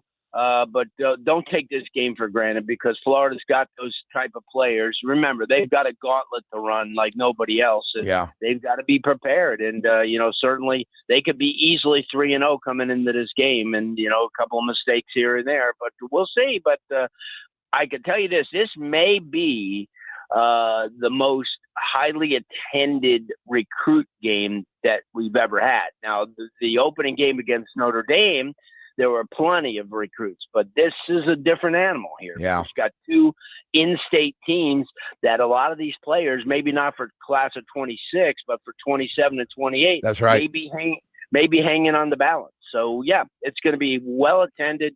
Everybody's going to be watching, and, it's going to be a really close game, one of those 4-quarter games, obviously. Yeah, that's going to be fun. Blue, as always, man, thank you so much, bud. Really appreciate it. Thanks for coming on. Have a great weekend. Anytime. Thanks, Joe. We'll talk to you next week. All right. Larry Bluestein, our high school football insider. We got a lot more stuff to still jump on the show. Omar Kelly's going to join us. We're going to try to wake Omar up somewhere in Buffalo. Probably stayed out and had a couple extra chicken wings last night, dipped in some blue cheese, maybe a couple of cold beers. Hey, I want to talk about something real serious for just a moment here. A lot of guys out there, I've been on and off the road a few times myself. And I always tell everybody, man, I see guys go to it, and go through it. And I say, hey, man, it happens through marriages and your job. And you get off the road. You can't get back on, man. And they're always talking about game changers on the field. I want to talk to you about Dr. Barry and his staff at Recovery Unplugged and the work they're doing, man. They're really doing great stuff. We're always want to help you, man, and get back on the field and feeling good again. And here's one for your mental health. Recovery Unplugged Behavioral Health has a beautiful mental health residential program in Fort Lauderdale. For 12 years, they've helped over 20,000 people heal with their expert clinical team and innovative treatments like ketamine therapy for depression, anxiety, and trauma. If you or someone you love needs a winning strategy, needs a little help, it happens. Call 954-737-4508 or visit recoveryunplugged.com. Everyone deserves a great season in life. Recovery Unplugged. Heal out loud.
There you go, Woody. There you go. Now you got that right Ready for music. some, Here we let's go. do some early picks here, Joe. Really? Yeah, I we're haven't gonna do looked at picks the early damn this games morning. yet. Well, that's the thing. I want to get this while your mind is still fresh. All right, go I ahead. think your mind is going. Oh, by they're the hour showing here. that. We got highlights on our monitors up here, and Tua just threw that pick. That guy just came out of nowhere, man. Just out of nowhere. Yeah. But meanwhile, the guy out in the flats wide open about the same distance as tight It end. doesn't matter. That guy came out of nowhere. What a play. What a fantastic play by the linebacker. Isn't that what he said? Anyway. I'm looking at him the whole way. All right, go ahead. Whatever. Champion boxer Mike Tyson's bringing his Return of the Mike show to Seminole Hard Rock Hotel and Casino in Hollywood this December. Stories and more from Iron Mike. We got a chance for you to win tickets. Just text the word KID, KID, to 20357. For more information, go to WQAM.com. This is a text contest message, and data rates may apply. Don't text and drive. Tickets are also available for purchase at casino.hardrock.com/Hollywood/events. You were 6-7 last week, by the way, bringing you to a grand total of 15-13 on the season. That's all right. So you're 2 over 500. So you know, in the green. That record will get you, get you in a wild card or one of those last playoff spots. You're in the green, my friend. So you're in good shape here. Let's start with the college game. We'll jump to the NFL games. Miami and Florida, Hard Rock Stadium, 9.5. It's now 9.5. It's moving, Joe. Gators stink. Man, Canes are good. It's moving. Canes people oh boy, okay. Miami win by 10 is the question we ask you right now, Joe. I'm gonna say Canes win, but they're not gonna cover that spread. A little bit off last night. A little bit of flavor off last night. Okay, so you're taking the Gators. All Yeah. right, mark it down. Jamie's keeping track of all these over here. All right, Joe, let's My go daughter to said I Sunday. had to. I spent a lot of money in Gainesville on her That's true. education. That's true. All right. Sunday 1:00ers here. We got the Browns and the Packers. Green Bay is favored by 7.5. Oh yeah, Pack Game's all in over 'em. Cleveland. Not that it matters. It doesn't but, matter. yeah. Pack all over them. They playing everything. All right. It might be the best all-around team in football. Does Cam Ward get his first win here? They might be, by the way. Titans hosting the Colts. The Colts have been a nice little surprise. That is a spread of Indianapolis favored by 4.5. Yeah, I'm going to go Indy. They got a little Okay. confidence here. The Daniel Jones story. This is a strange spread here. Vikings are hosting the Bengals. Minnesota's only favored by 2.5. Of course, no Joe Burrow. Boy, Minnesota's got their own problems, though. Hmm. Kid's out for a couple weeks. Who are you going with? I know you don't care about all that. I'm going to go Minnesota. Okay. Patriots and Steelers. Interesting game here from Foxborough. Steelers are favored by 1.5. Both teams are 1-1. Kind of a critical game. I'm going to go Pittsburgh. I'm still not drinking the New England Patriot Kool-Aid of what I saw 2 weeks ago. All right. Eagles hosting the Rams. Philly favored by 3.5. Both of those teams are undefeated. Where's that game? In Philly. Oh, 1 yeah. o'clock. Let's go there. Let's go Philly.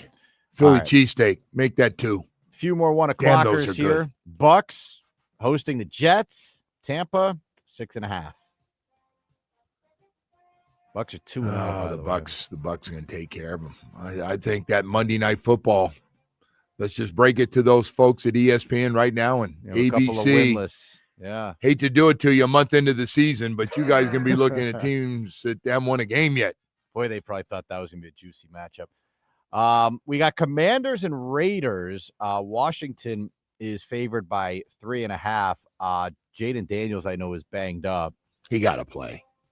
I would think, but that's a big banged deal. up nevertheless. But who are you taking here? I'm going to take Jaden Daniels because he's going All to right. play, and he's still really good, even if he's not 100%. You can't change your pick if he last minute. So you're, I can't. you're in on the Commanders. Is Mariota the backup there, right? Is that right? I think Probably. He's a backup everywhere. Panthers and Falcons, Joe, 1 o'clock from Charlotte. Panthers are 0-2. Dolphins get them in a couple of weeks. Atlanta favored by 5.5 here. I'm going to go Atlanta.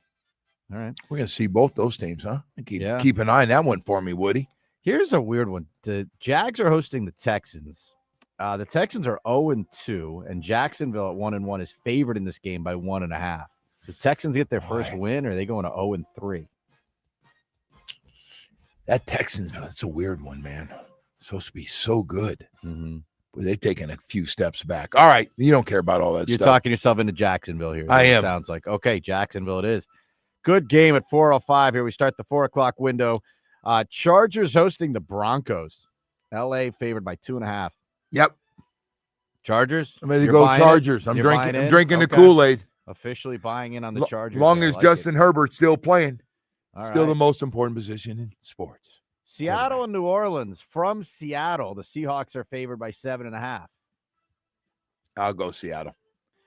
425 now. Bears and Cowboys from Chicago. Dallas favored by 1.5. The Bears are winless. The Cowboys are 1-1.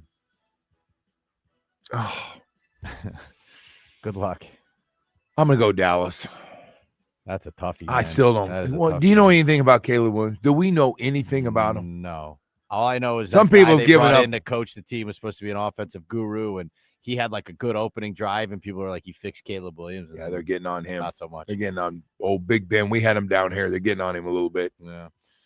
49ers and Cardinals. 425 are here from Santa Clara. Joe, your neck of the woods. Yeah. There. San Fran favored by 2.5. Both of those teams are 2-0. Yeah. Oh, good starts.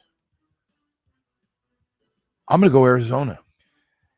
Boy, I did that against my 49ers I grew up with. We got what has the potential to be a little bit of a clunker here on Sunday night. A couple of 0-2 teams, the Chiefs and the Giants. Boy. From New Jersey. I heard everybody beating that up yesterday. What if City is favored by 6.5? Giants win? Giants I think Kansas City get their first win. Okay, that seems reasonable. I had trouble believing it that bad. It looks like they've got Worthy back this week with that shoulder. I don't know how, by the way, if it's dislocated, good luck trying to play the first time you starts popping out. You want to do your Monday pick now, or you want to marinate a little? I know you're going to take the Ravens regardless, so it's Ravens and Lions from Baltimore. Man, that should be a great game. Baltimore favored by 4.5. I mean, I know you're going to take Baltimore because you love Baltimore. I do. I'm going to take Baltimore. Yeah, I would too. Hey, listen, man. I think Dan Campbell's really good. Really good. He's what today's coach I think they're going to be going back to. It's all right. You can do tough love. All right, real quick, just going into this weekend, best team in the NFC, best team in the AFC. Who do you got? You on Green Bay still? Yeah, I'm going to go Green Bay. So no Eagles. No. Okay. AFC? You saw the Bills last night. Are they the best team? Man, I think the Ravens have more talent. They didn't beat them. I guess I got to go Bills. Ravens, they collapsed in that game, though. I know, and they'll play again. Yeah. I still think the Ravens are a better team. I do overall too. talent-wise, yes, I think they're a better team. All right. Who do you think's a better quarterback, Lamar or Josh? I think Josh is better. No, I think out. Josh.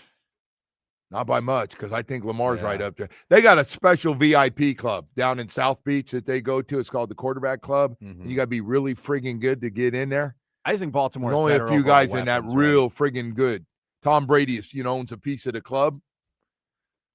That's a special one. Problem is the Bills don't have any weapons that really scare you, right? Like, by the way, Baltimore's got the the way big they horse. use their guys, a lot of short crossing routes and and a lot of curl scramble you up and and scramble and run for an open spot. And I'll stay alive and keep the play alive. Yeah, crazy stuff. All right, Woody, we got a 8:00 hour coming up. We're going to try to track down Omar Kelly. I don't know if he stayed out late last night, had too many chicken wings, Do they have any of those little lady chasing little lady around up there in Buffalo, little big girl out there? Do they have any of those adult establishments in Buffalo? They got them everywhere. Do they have them in Buffalo? I don't know, but I know the writers know. Hey, so let's just move on here. Let's keep going. He here. likes the late night wings. Yeah, those places. That's have only them, down here. What's the name of that private club used to be, or that adult club that used to be by QAM? Well, still there, Tootsie's. Oh, that one. Yeah. I couldn't remember it. Omar likes the I drove by that once. I've never been inside that thing. I'm sure you haven't. All right. Hey, it's truck month at your South Florida Chevy dealers. And I got to tell you something, man. We got some great trucks. It's a weekend.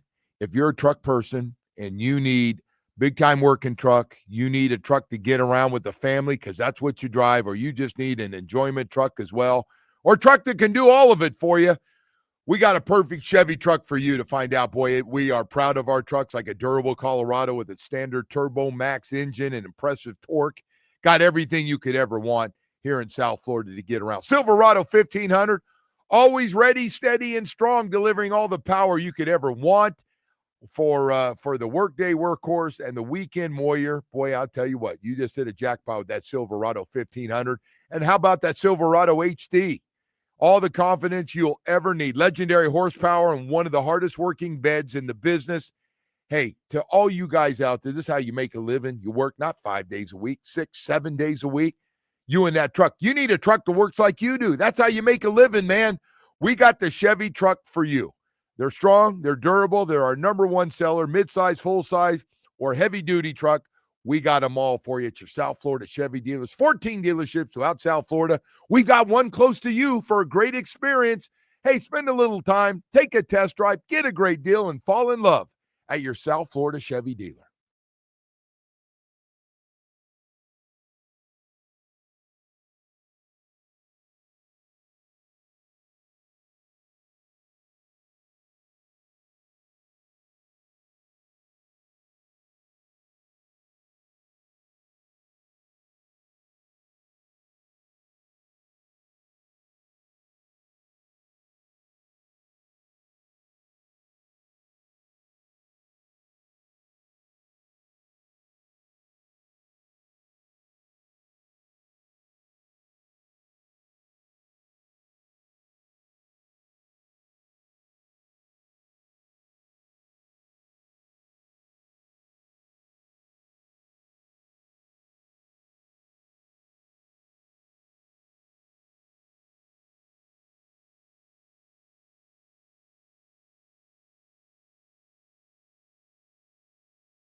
This update is brought to you by Darrell Hyundai, home of the Pricito, our lowest price. Visit us at Darrell Hyundai or DarrellHyundai.com. Starting with the Dolphins, who came up short last night, falling to Buffalo 31-21.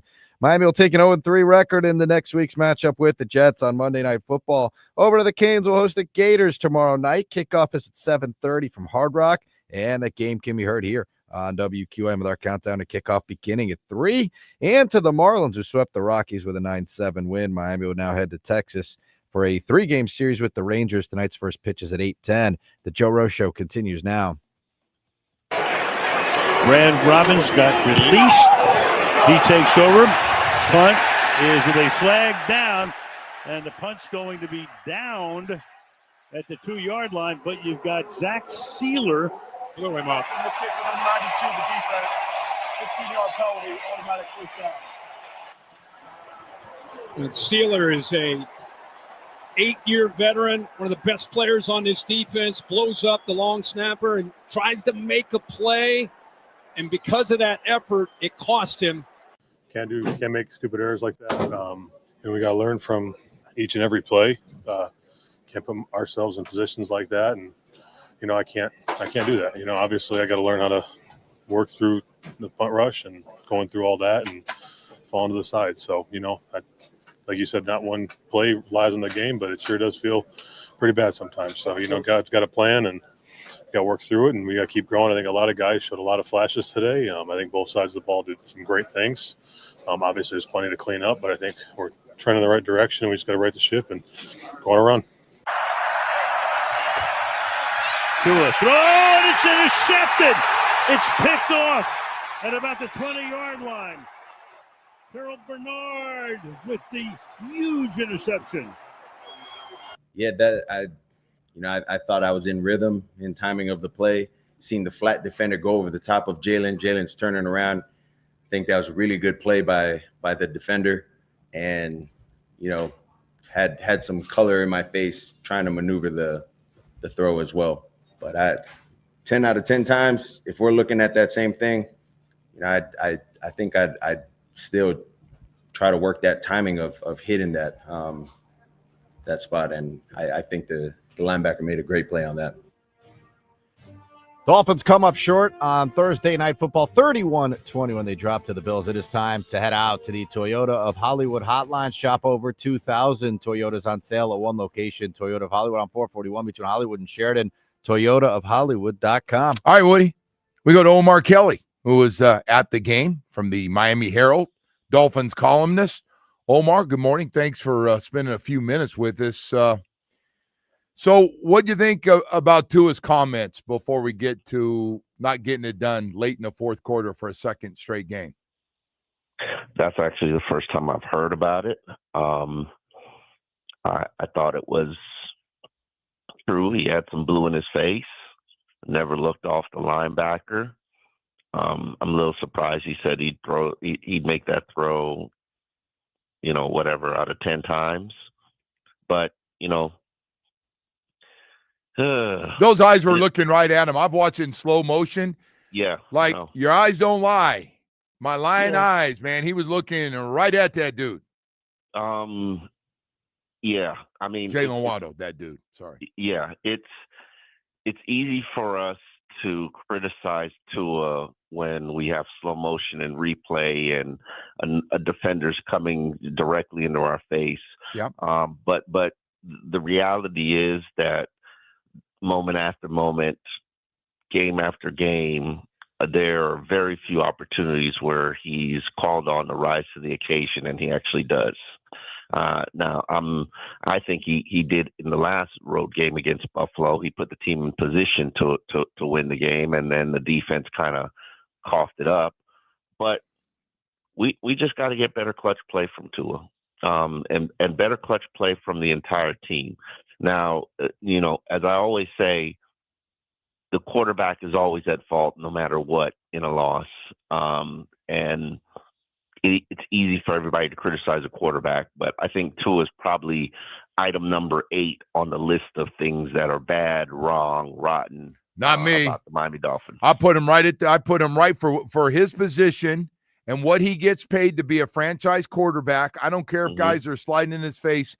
he's right on the top of my list. But go ahead. Who's on top of your list? Well, my list starts with the defense, primarily the defensive line. I mean, we're 3 weeks where they haven't stopped anybody running the ball. 5.8 yards per carry for Buffalo Bills. You know, that to me is just not acceptable. Yeah. No, it's got to get fixed, or if it can. Yeah. Yeah. I mean, we Zach Sealer, as sad as as he was after the game, for making that play that pretty much cost the team their momentum, not the game, but their momentum. Yeah, no, that was a huge mistake. Yep. That was just an absolute huge mistake. I throw Tyreek Hill on that list. He had 2 opportunities to catch balls that he didn't bring in. He even acknowledged that I got to do better. I got to catch those passes. Wow, I thought Tyreek played pretty well. I thought Tyreek ran some great routes, and I didn't think quarterback got him the ball. The one I know that he caught out of bounds, he got 1 step. That ball's got to be thrown inside and thrown earlier and get there faster than it did. Yeah. What about the deep one that he had in his hands that he didn't bring in? The deep one with 1 guy on each side that he ran down the middle. The fluff of the punt, it looked more like a punt than a pass. That was terrible.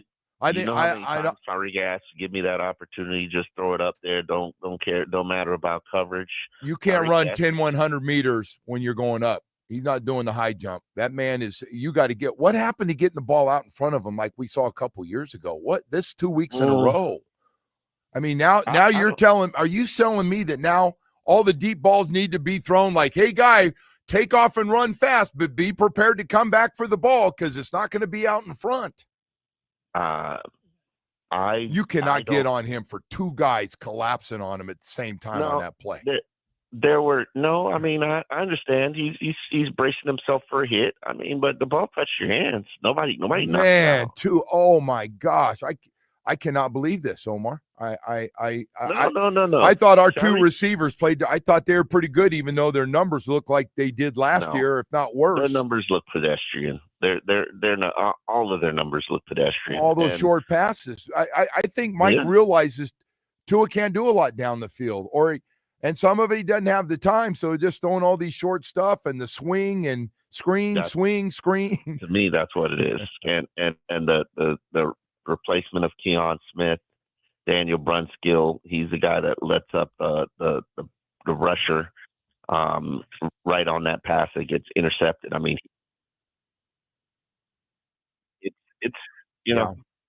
everybody's got to do better.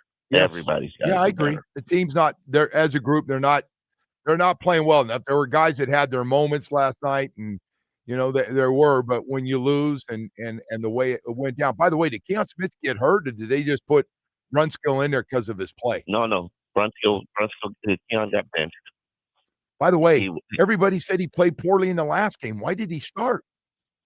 Because he's a young player that has upside and talent. They're giving him opportunity, but everybody played poorly in the last game. Yeah. Offensive line, except for Aaron Brewer, Patrick Paul. Yeah, Patrick Paul. By the way, I feel bad because he is playing. To me, he's playing really well. I said last night we don't talk about him enough, and I guess he must be playing really well. And we had a laugh because we only talk about offensive linemen when they give up a sack or a pressure that affects things. Yeah. Hey, so your take on Anthony Weaver and the defense and what's going on? We got growing pains with some of the guys, and I was prepared for 2 of the draft picks that are 2 of your high draft picks that are playing on the defensive line at those tackle positions, but there is some growing pains with it. I think it's worse than growing pains. They're just getting blown off the ball. It is so ugly to watch that run defense, and that's not something I'm used to seeing from the Miami Dolphins defense. Certainly not something I'm used to seeing from Zach Sealer, and I'm not saying that Sealer's just absolutely stinking it up, but you could tell he's putting pressure on himself, trying to babysit and hold the hand of some of these young players, and they're just not getting it done. The twisting and stunting isn't working. Guys are getting moved off the point. It's compromising everything from a defensive standpoint. And I'm not telling you that the linebackers or the safeties haven't made a play all season. that we're going 3 games, no turnovers. And I asked Mink about that. Isn't that funny? We don't even talk about them. I know they get some tackles, but yeah, actually Dante Traderman, nice tackle. Or James Cook was going to be off to the races on a run, absolutely. but you're right. There hasn't been any. Well, they got 0 takeaways, so that's not good. Yeah, no, nobody's being challenged on any level of the defense. The game isn't hard for the quarterbacks. Quarterbacks aren't under a ton of pressure. All played great so far. You're right. Can't stop the run. Can't stop the tight end. It's just a defense that's hemorrhaging. After the game, Jordan Brooks basically said, "This is a communication issue. We don't feel comfortable playing with one another. We don't have chemistry with one another." And it's going to take time, and this has to be fixed. But at this point, it's not good. I can have to tell you, everybody's sitting here waiting for Anthony Weaver to become the interim coach. Like, his defense is probably playing the worst out of all the team's units on the team. Let me ask you about Ollie Gordon. It's good to see, and I said this earlier. You were on it. A lot of the writers were on it. Our fan base is going, we want to see the big guy running, man, and he ran with power again last night. Got a little running game going, some of the one positive thing. I was glad to see him get more than 2 carries. Absolutely. They used the I formation. They used RPO. And I think that they can do those things. They've shown throughout camp that they can do those things. The problem is you got to have a lead or close or not be playing down by 12 points, to put yourself in a situation where you can do that play action kind of stuff. Gordon runs with power. I'm not saying he's better than Devon Achane, but it gives you a nice 1-2 punch. Yesterday, the Dolphins ran for 130 yards, 5.2 yards per carry. Yeah. There isn't a single game where I think they've run for less than 5 yards per carry. The problem is they haven't had opportunity. Well, they did against the Bills. Hopefully that continues, because the one thing I can tell you that this offense can do is they can run the ball. I thought Mike's play calling was really good without the deep passes that they couldn't get on the same page. I liked it. Maybe a little bit too much of our number one running back on swing and screens on the outside. A couple of them got blown up in a big way. Damn near got him killed on one. But what'd you think? I haven't looked at the film, and I had such a horrible view of the game.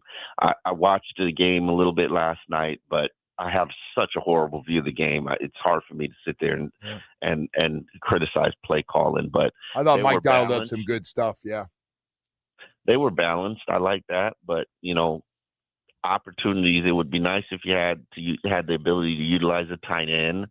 I think Malik Washington can do a little bit more.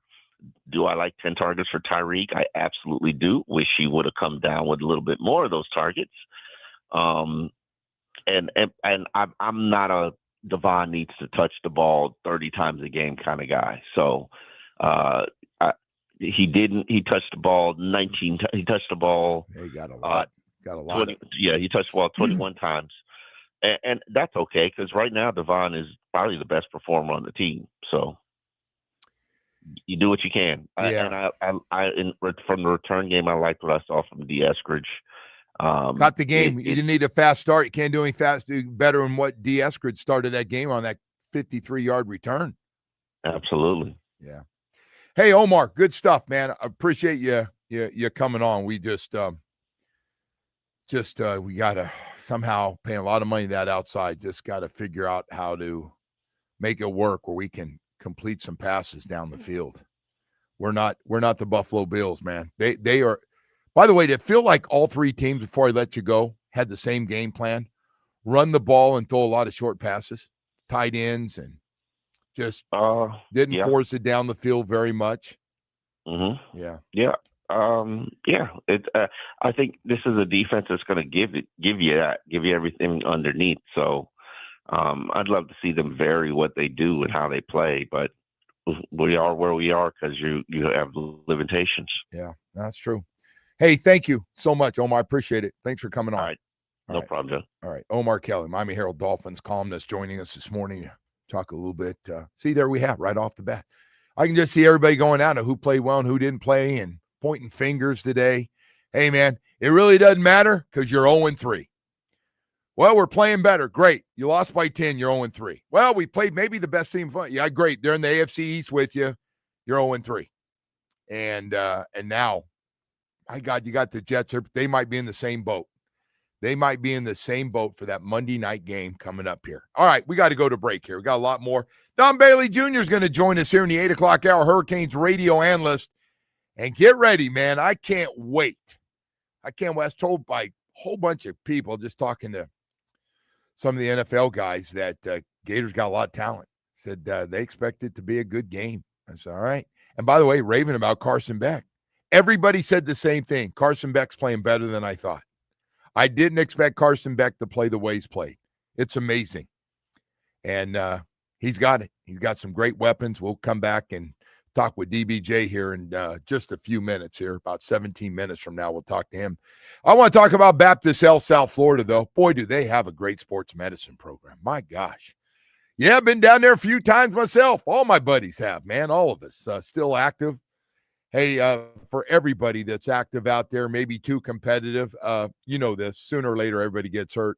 Then everybody's looking to go where the pros go. And I will tell you, Baptist Health South Florida takes care of Inter Miami, the Miami Heat, the Florida Panthers, and the Miami Dolphins, FIU and FAU. Take care of a lot of teams down here, a lot of high school, college, and professional athletes, not just here in South Florida, but from all over the country. We got great facilities and a top 50 sports medicine program in the country because of the great doctors they put together and the great facilities. Yeah, when you start talking about top specialists, they have about 35 strong now for the knee, shoulder, foot and ankle, hand, back specialists, hip and knee replacement doctors. Now we got Achilles doctors. Hey, listen, man, it's about getting you healthy as quickly as possible. You know the deal, whether it's team or individual sports. 3 great facilities. Doctors Hospital in Coral Gables, also at Hard Rock Stadium right next to the Miami Dolphins training facility, and up in Broward on 595 and Pine Island in Plantation. All great facilities. All you have to do is visit BaptistHealth.net/ortho. One goal every day. It's about getting you healthy, back out playing the sports you love the most.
protect the ball.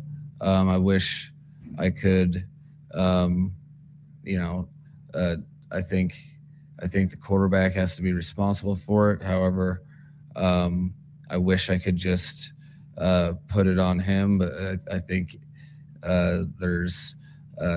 it's a tough job to do when there's someone in your face. We need everybody needs to do better, and we can't, if you got to dish the ball to the flat in moments like that, and that's what we have to learn from. All right, Mike McDaniel talking about the late interception by Tua. It's amazing. Hey, listen, man, I know it wasn't perfect. I know it wasn't a nice, clean pocket. I know sometimes you got to move around. Sometimes you got to throw it earlier than you want to. I know that. But something doesn't look right. Something doesn't look like the Tua. And I know it's been going back a couple years.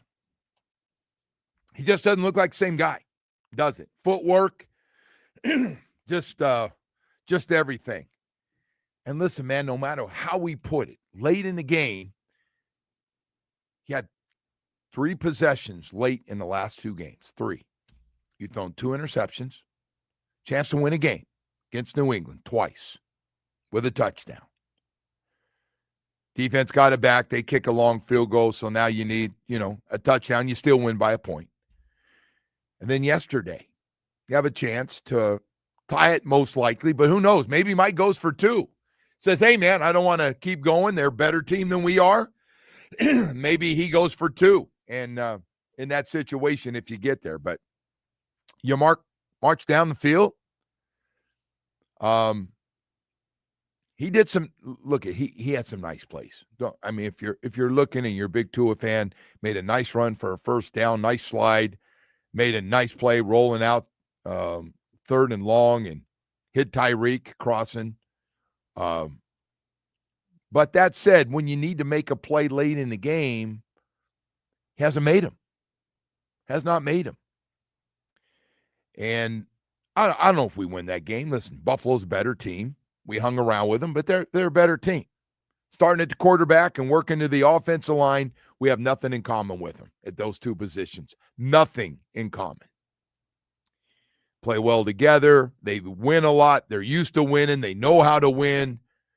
And our goals, we're trying to, right now we're trying to get back 500, but our goals get a wild card position. Theirs is they want to get to a Super Bowl and finally overtake the Kansas City Chiefs, who've got their own problems. So anyway, but I would like to hear this a little more. I don't know. I need to be better, period. I need to be better. I'm going to get into, a guy made a great jump on the ball, and I need to be better. I need to do a better job. That's it. Everybody say that. Our Zach Sealer say it. Hey, man, I messed up. Man, I got to be better. In that situation on special, I got to be better. All right. Hey, I got to be better, too, because I got Don Bailey Jr. coming up, man, and we'll talk to DBJ as Hurricanes radio analyst as he gets set for another big game. A lot of people now starting to say, hey, Canes, one of the best teams. Some of them are saying might be the best team. I don't know if they're the best team. There's some other really good ones out there right now. But I'll tell you what, we'll know a lot more over the next 2 games they've got with Florida and Florida State. We'll talk to DBJ about all that stuff coming up here. And the play, of course, of Carson Beck has been a great story, man. Nobody knew exactly. We didn't even know if he's going to be healthy after missing spring football. All right, Cliggies, man, I love talking about Cliggies carts. I just want to let everybody know out there, if you live in a golf cart community, yes, like to drive around in them at night, take the family, like a nice golf cart, a nice one, loaded, man. The lights, the great tunes, great sound system, the whole deal, right? Safe. Cliggies carts, man, features Royal EV golf carts, the coolest golf carts in America today, and I mean not even close.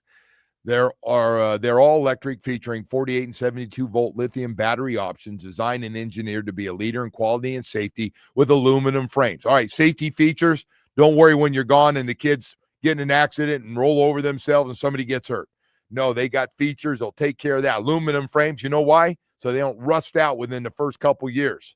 Adjustable front seat in all their 6-seat models, which is something nobody else has, can adjust for tall people with long legs. Custom paint jobs, including color of your favorite teams. Anything you want, they can do. Sound bars, LED lighting. Cliggy's carts, man, they are special like nobody's business. They really are. And I'm telling everybody, it's weekend again. You got to go to the showroom. You got to see it. You got to take it for a drive. Find one you like. Take it for the drive. See exactly what you want. You're going to love them. You really will love them. Cliggy's Carts, located next to Okeechobee Steakhouse on Okeechobee Boulevard in West Palm Beach. I don't care if you're in Dade, Broward, or up in Jupiter with all the wealthy people up there. Call 877-CLIGGYS, Kliggys, Cliggy's, or visit Cliggy'sCarts.com. Get more information. Man, I'm telling you right now, you will love Cliggy's. You love it. And by the way, they're slashing prices in a big way right now, kind of getting rolling up there in that location. You will love everything about them. Matter of fact, Cliggy's will deliver free to anywhere in South Florida. You buy a golf cart from them, you'll have delivery, and it'll look just the way you want it. And $1,000 off or 0% financing. If that will help, Cliggy's doing it all. You will love them. It's worth your drive this weekend anywhere in South Florida to go to the showroom. Check out these gorgeous Cliggy's carts.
It is time to head back out to the Toyota of Hollywood hotline. Shop over 2,000 Toyotas on sale at one location. Toyota of Hollywood on 441 between Hollywood and Sheridan. ToyotaofHollywood.com. All right, Woody, thank you so much. Always one of our favorite guys. Don Bailey Jr., Hurricanes radio analyst, joins us this morning, and, man, it's finally here. We've been talking about the Gators have had some problems, but as you know, have a very talented team. Everybody's expecting it to be a close game, although the point spread's not looking like that. My God, somebody loaded up on money. Canes are favored by, what, 8.5 now, 9.5 points? 9.5 points right now. Anyway, DBJ, how you doing this morning? Good morning, Joe. You on fumes, or did you get any rest last night, man? No, I stayed awake. Okay. Yeah, I tried to doze a little bit, but it didn't work. I didn't want to fall asleep and miss that fillet. How was the Jim Kelly dinner and all that deal up there? Jim wasn't in town. I think okay. he was back in the morning. I didn't even see him yesterday. It's funny. So he wasn't with us, and you know, we usually pick up the whole. We don't, but the Dolphins usually pick up the tab. So I was surprised that Jim didn't freeload that little bad boy and go with us last night. You know, not that he needs the money either, but he no, it didn't happen. Anyway, hey, man, I got to tell you, I got started Carson Beck. I love it everywhere I go. Going, hey, you know, I got to be honest. Carson Beck's a lot better than I thought he was going to be. Yeah. It's incredible, you know, because he was injured during spring and all the stuff, the talk at Georgia, and he is. Don, has he surprised you a little bit on just how good he's been, even moving around and sliding around in the pockets, even taking guys on a little bit on the bootleg? You know, a little bit in the run game, Joe, but when you look at his body of work, last year, 24, they got on him about interceptions, but they had the 102nd running game in the country at Georgia last year. So that helped, hurt his numbers.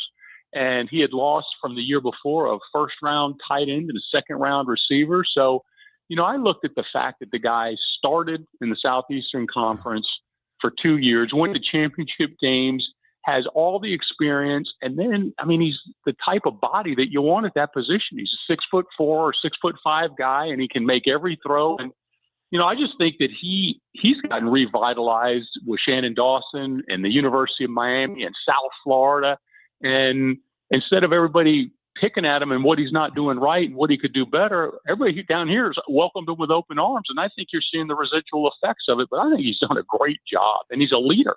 That's what people don't think realize. He is a first one in, last one out, and leads this football team. Yeah, and he looks like when they show those shots with he and the guys, and hey, some of those guys 5-6 years younger, like Malachi Toney, who's turned into one of the first or second receivers that he's throwing to on this team right now. Speaking of that, we got a nice little group of guys starting to – I'm not saying it's been a group effort offensively, but Fletcher, Malachi Toney, and C.J. Daniels, not a bad way to start. And I did not know C.J. Daniels was going to be this good, and he makes one of those ridiculous NFL catches, it seems like, every week.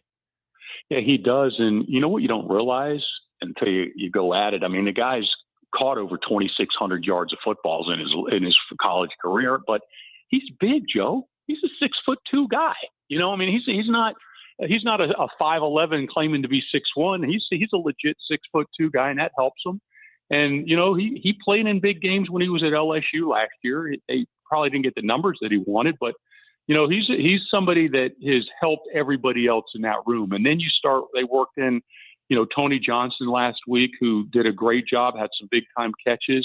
And then Keelan Marion, who returns the kicks, he's doing great. Josh Moore, how about that one? The freshman, Joe, first two passes, touchdowns, right? He's got to be. I don't know how it's going to turn out because I've learned my lesson on doing that.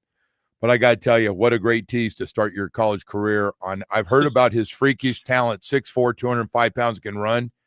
Then you see him go up and get that ball a little bit short in the end zone. He goes up with those big, strong hands, and you see it at practice every day. He runs by dudes, man. Yeah, he's just not a lumbering 6'4" receiver. He's got top end speed, and he's working his way into understanding how to get open in college football. And go back to Carson Beck. Who better who better to throw you open than that guy? Yeah, no, you're right. Hey, are you worried about? I've been getting this a lot. Hey, they're not using a tight end. They got a real good tight end. They talk about him last year as a true freshman. Again, this year, they're just not getting enough. Are you concerned? Would you like to see? It was such a big position for us last year for a guy that ends up going in the second round of the NFL draft. Is it going to be important as we go into this thing, or is this just the way it's going to be all season with the tight end position not getting a lot of targets? I think the targets come with who's open. And I, the quarterback isn't told who to throw it to. He's going to throw it to who's open. And I think Lofton is going to have a breakout game at some point. And Bauman's done a great job as well. And that room's pretty stacked. But I would not overlook the tight end position for the University of Miami. It's just when does it hit? And if you go back 2 years ago, not last year they maximized it, but 2 years ago there wasn't a whole lot of hits at that position. And I mean, it just is an looking at it. Do you want to throw it to C.J. Daniels or you want to throw it to Alex Bauman? I mean, what happens after the catch?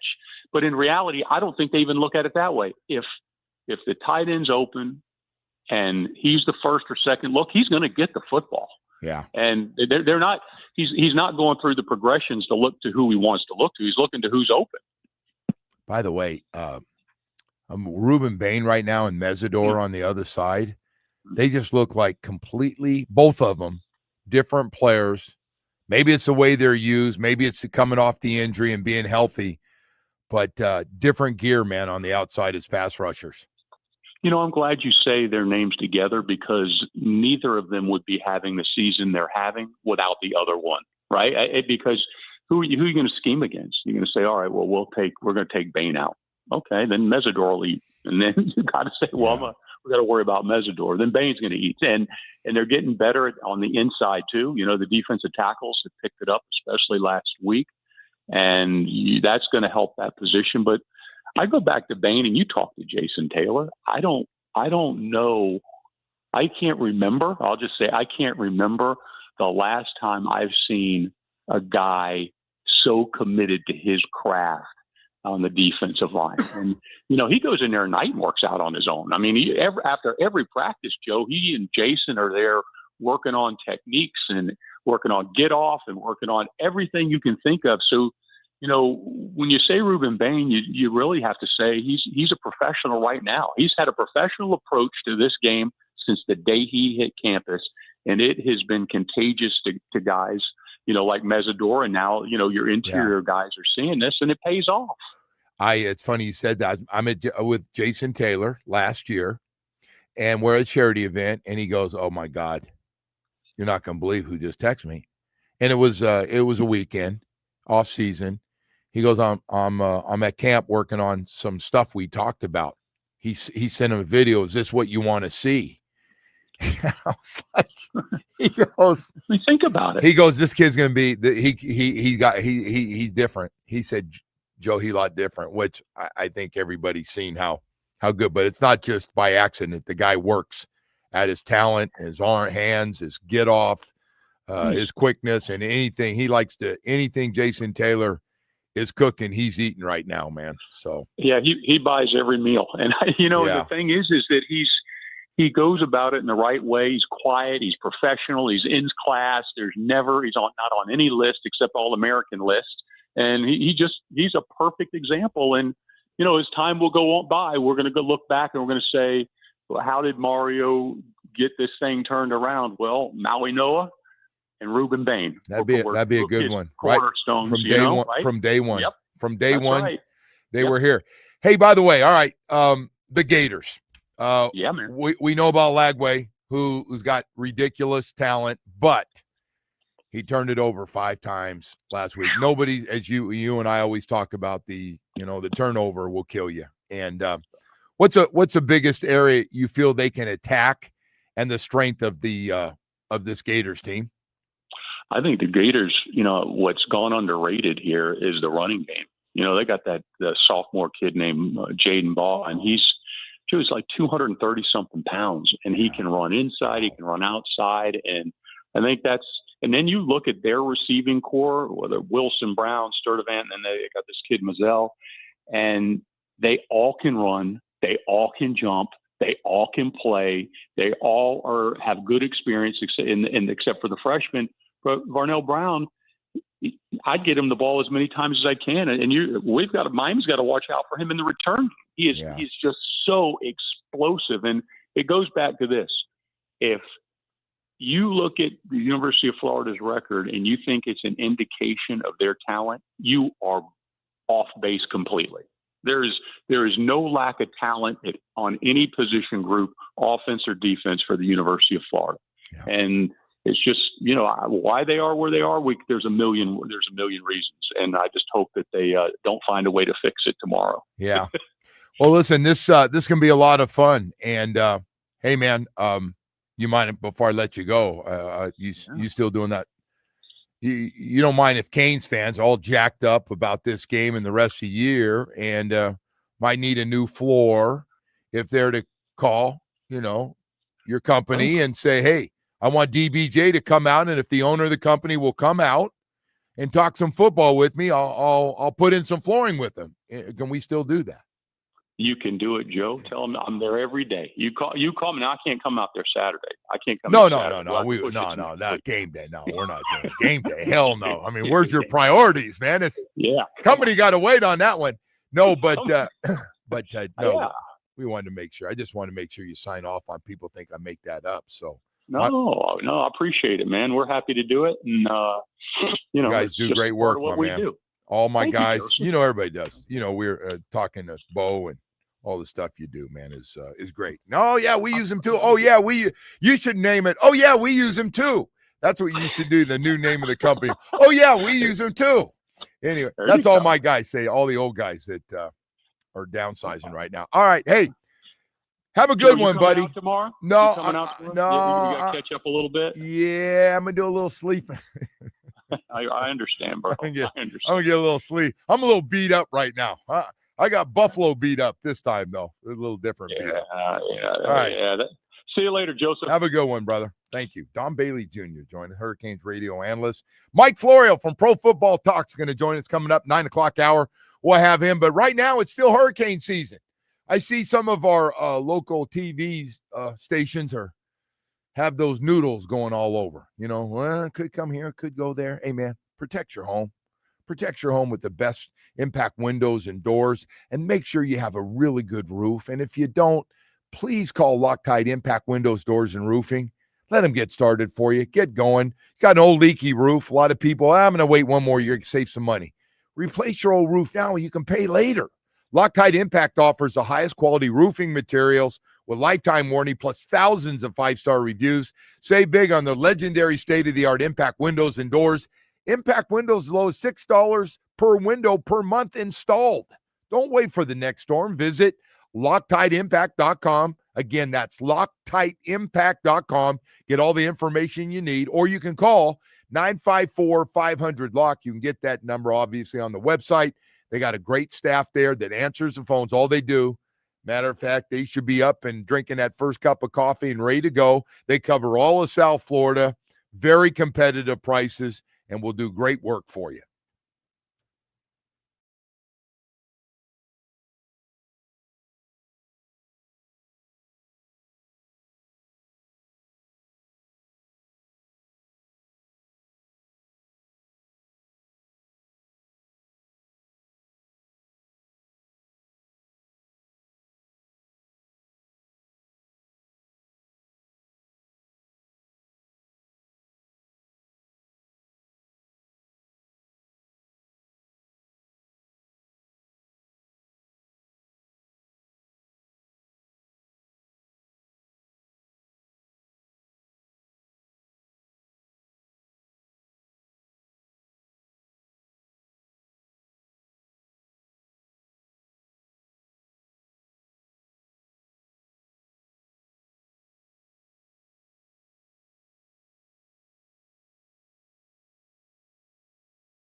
This update is brought to you by Doral Hyundai, home of the Pricito or lowest price. Visit us at Doral Hyundai or DoralHyundai.com. Starting with the Dolphins, who came up short last night, falling to Buffalo 31-21. Miami will take an 0-3 record in the next week's matchup with the Jets on Monday Night Football. Over to the Canes, who will host the Gators tomorrow night. Kickoff is at 7:30 from Hard Rock. The game can be heard here on WQAM with our countdown to kickoff beginning at 3. And to the Marlins, who swept the Rockies with a 9-7 win. Miami will now head to Texas for a 3-game series with the Rangers. Tonight's first pitch is at 8:10. The Joe Rowe Show continues now. A little taste of some of these big guys coming out hitting them. Like, all right, you think you're going to run around our guy? How about if you get a little taste of Landon Dickerson coming right down your throat? The first Ayuk inside touchdown. Samuel leading the way. Ayuk comes inside of him.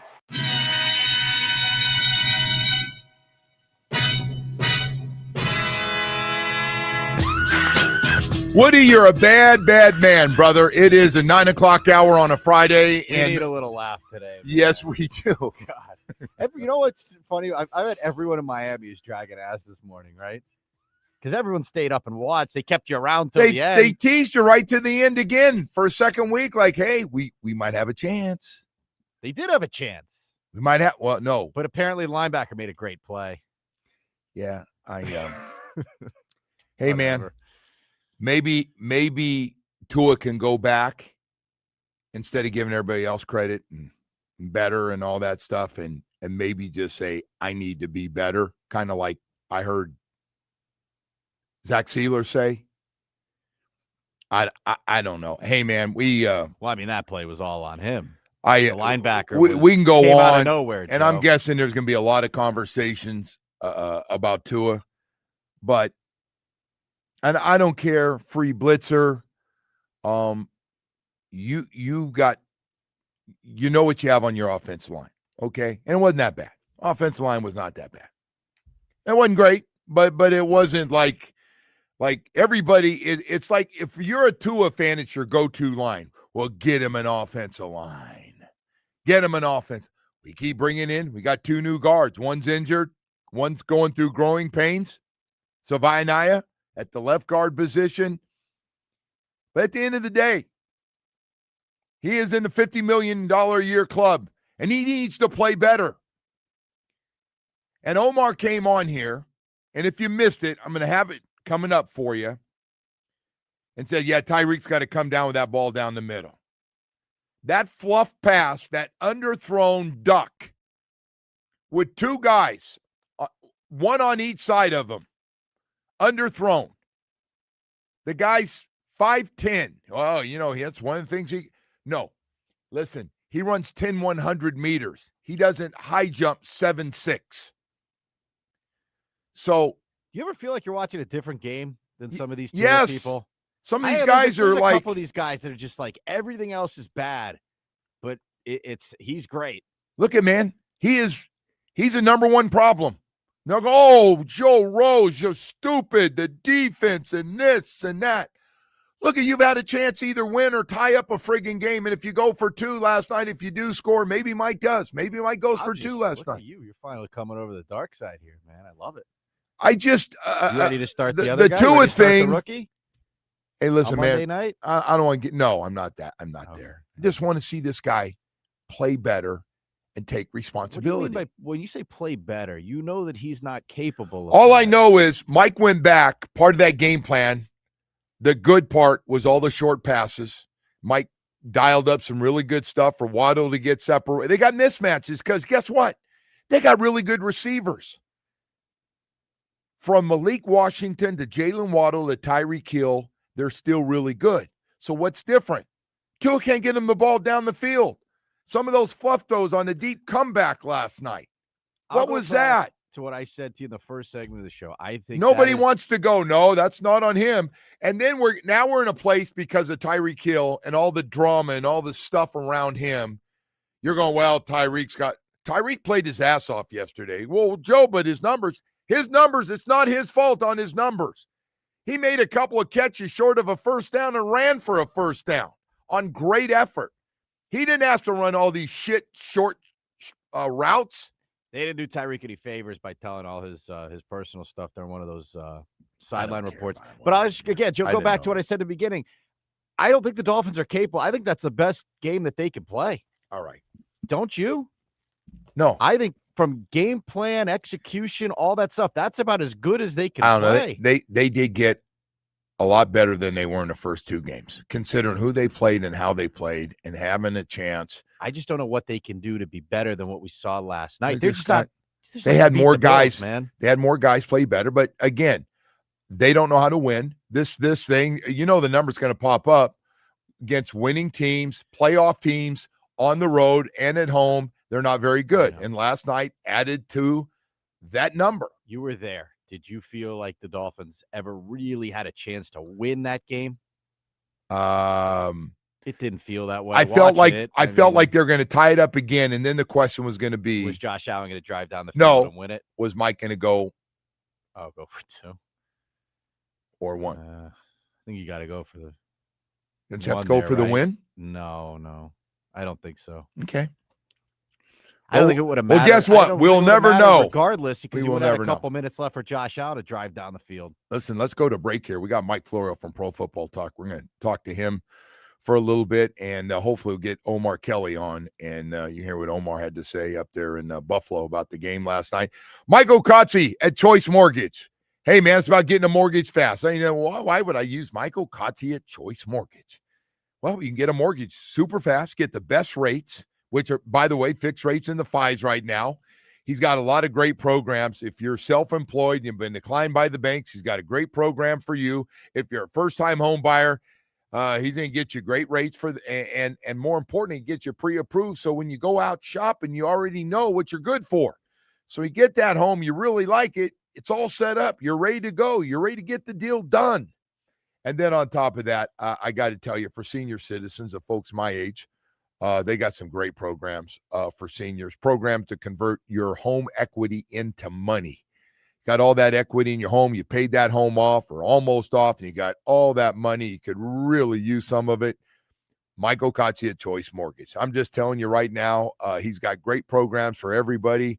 Got hard money loans as well. If you're looking to pull some investment money out of one and put it into buying more, go to Google reviews on the web. Choice Mortgage reviews. Find out about all the things Michael Kotze at Choice Mortgage has been doing for people here in South Florida for more than 30 years. Hey, I'm telling you right now, the man, he works all the time, 7 days a week. Call or text him, 561-441-2730. That's MLS 166254. Rates and terms subject to change daily without notice. He's an equal housing lender.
I thought I was in rhythm in timing of the play. Seeing the flat defender go over the top of Jalen. Jalen's turning around. I think that was a really good play by the defender, and had some color in my face trying to maneuver the throw as well. But 10 out of 10 times, if we're looking at that same thing, I think I'd still try to work that timing of hitting that spot, and I think the linebacker made a great play on that.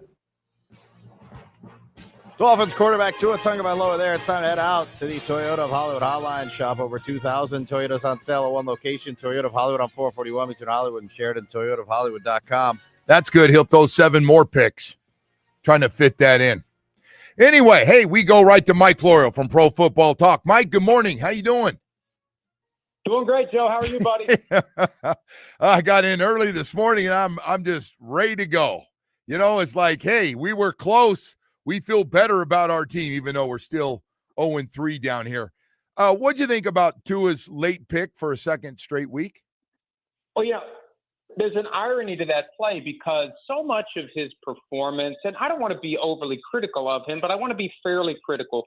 There's an element to his game that when the play that's called isn't there really is, as Xavier Howard called, a panic mode that kicks in. You can see it in his demeanor, the way he runs around. He's looking around. He's not quite sure of what to do. It just comes through the screen when you're watching the game on TV. Other quarterbacks don't react that way when the play that was called isn't working as designed. So his one mistake last night comes on a play where he had the confidence.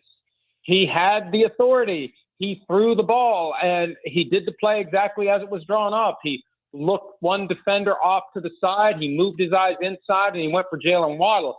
When you watch that play, Joe, the way that Terrell Bernard moved before the ball was even thrown, that's a film study interception. He saw something in looking at Miami offensive game tape, similar down and distance, similar formation and I can't get into the weeds of each and every team closely enough to know whether or not there was some tell there that let Terrell Bernard know that it was time to jump that route. But he was breaking before the ball was thrown. He knew that Tua was throwing that ball to Jalen Waddle after he looked the one receiver's way and then moved his eyes inside. So I don't put that on Tua as much as I put that on the overall operation, because there was a flaw somewhere that they didn't spot and that they didn't self-scout and they didn't iron out of their own offense, because it was spotted and it was capitalized on by the Bills at the most critical moment in the game.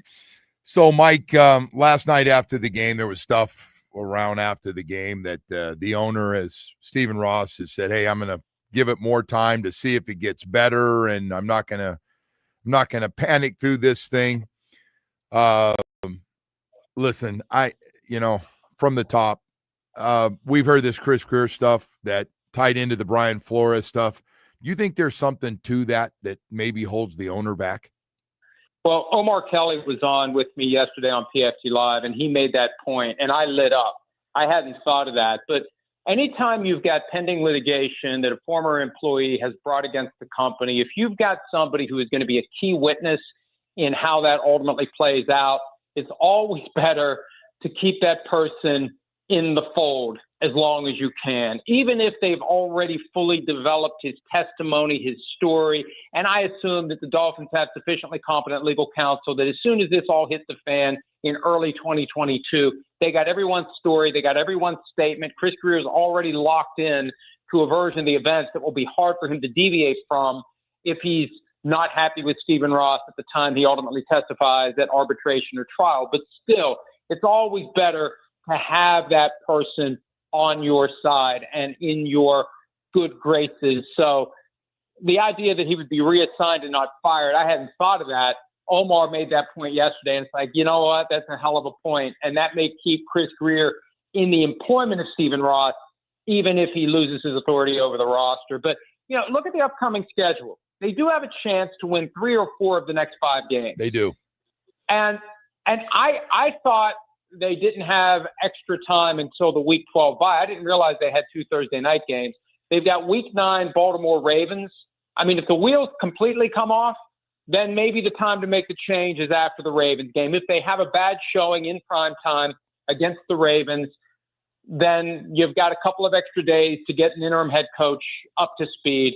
So they played well enough that nothing should happen now. They did. They responded well. They haven't quit on Mike McDaniel. I mean, there were a couple of key mistakes, but that's what games turn on. The Bills have the ugly field goal in the first half, and it gives a vitamin B12 shot to the Dolphins, and they tie the game. And then when the Dolphins are driving to tie the game, well, when the game was tied, the good God, the roughing the punter penalty. I mean, what are you trying to do there? I mean, that was, and my son felt bad that they kept showing Zach Seiler. It's like, why do they keep showing him? It's like, well, that's kind of what they do. But, I mean, that was bad. That and the interception, that changed the game. Two moments changed that game. Yeah, no question about it. Hey, we got a bunch of other stuff to get to here. This tush push, Eagles, Kansas City, officials now going to officiate a little bit differently. Mike, are we going to lose this thing after this year, most likely, just because of all the talk about it? Before the season started, and I can't believe it's only been 2 weeks, one of the things that I was assigned to get to the bottom of, where does the tush push stand? Where does it go after this year? And the reality is this, and I talked to a bunch of different people around the league because it was so close to being voted out of the game, 22-10. 68% of the league wanted to vote it out. Only because the threshold is 75% to change the rules did it stay. I was told that if the tush push has an unremarkable year, it'll be forgotten and everybody will move on. But if there's something remarkable and noteworthy about it, the first thing was injury, because all the injury talk was theoretical, not real. If there's real injury data, the play's in trouble, right? But other ways can unfold to create it, this problem we now have, whether it's the defense jumping offside multiple times. That's what put it on the radar screen. That's right. For elimination. It was that Commanders, Eagles, NFC Championship. Mike Pereira came out a few days after that and said they're going to make another run at the tush push because I'm like, what the hell? Are you serious? But that's what sparked it. And now we've got the Eagles going early and the officials not calling it. I think it's firmly on the radar screen. I think if they took a vote today, they'd get to 24. Where they are in March or May of next year, who knows? But this whole thing, Joe, about officiated tight, how about just consistent? How about are there some rules that are more important than others? I read the rule book all the time. I don't see anything in there that says this rule is the most important. I don't like that. I don't like that. So I feel like the league is messing with the Eagles, but at the same time, they're sending the message. Anytime they do a point of emphasis or a reminder to the officials, the implicit message is they're not doing their jobs. Hey, guys, do your jobs. And the problem is it's a difficult play to officiate. But if you take it away, they're just going to run a quarterback sneak that's every bit as effective as the tush push. Yeah. And some teams like now will do it better than other teams, according to – some teams won't use it at all. I don't know if they'd ever do it with Tua. I don't know if Patrick Mahomes will ever do it again after he got injured. But that was a Thursday night, 2019, against the Denver Broncos. They did a quarterback sneak, and he messed up his knee. But that's the thing. It's just a quarterback sneak with a push. Right. The Eagles will still gain a yard or two when they need a yard or two if they just do a quarterback sneak. That's what's so weird about it. If I was the Eagles, I'd eventually say, fine, take it away. We'll run the quarterback sneak every friggin' play. Every play from 1st and 10. And we'll score a touchdown every drive. Hey, Mike, I was a little surprised. I thought the league, how stupid of me that the Tom Brady thing, the league says we got no problem with it. And I more former guys have gone, you got to be kidding me. Like, with everything that's around the game, are you kidding me that we don't think this is a conflict? Some former coaches have come out, everybody, and the league goes, no, Tom – basically saying Tom Brady's good for business. We trust Tom that he'll do the right thing, and we love him being involved. He's good for our game as maybe the greatest player of all time.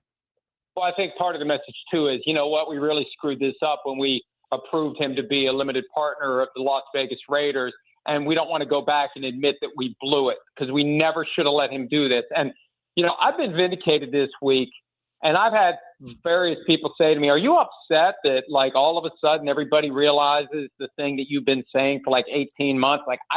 hey, man, the party's still open. Like, come on in. I'm just glad that I've finally gotten through to people that it is a conflict of interest. Because I've had people argue with me, oh, it's not a conflict of interest. I've had articles written where they call me out. Oh, how dare you call it a conflict of interest? Bullcrap. Yeah. It's clearly a conflict of interest because it's impossible for him to be the best possible broadcaster for Fox on one hand and the best possible owner of the Raiders on the other. And the key voice in all of this, because the coaches are going to say what they have to say. They don't want to piss Brady off. Every current head coach may soon be an assistant coach looking for a job, maybe with the Raiders. So there's a game that they have to play. Antonio Pierce, the former Raiders coach, came out and said it's foolish to think it's not a benefit, that he's not going to go back with any information he picks up because we had those conversations when I was the coach last year. Boom, it's over.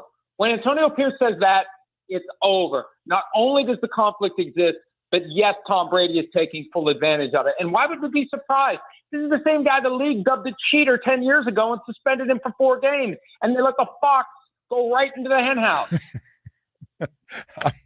It is. Every former guy. I'm sure Dolphins fans would be unhappy to hear any of that. No, we were actually laughing our ass off because we had dinner the other night with all the guys, and we were cracking up about, like, this is unbelievable. Tom Brady, man, it's good to be Tom Brady for sure. It's an embarrassment for the NFL, and the owners need to take back their sport. The league office screwed this up, and here's what will happen, Joe. It'll be just like the tush push. When the Raiders become competitive at a high level, then all of a sudden, we got to do something about Tom Brady. Right. No question. Hey, Mike, always great having you, man. Really appreciate it, and have a good weekend. Thanks, Joe. All right. Mike Florio from Pro Football Talk. Hey, we're not done. Omar Kelly, please don't go away. He and I disagree on some things, and I want you to get your opinion on it, so stay with us. We're going to have that next. Today's topics are sponsored by Plumbers 511.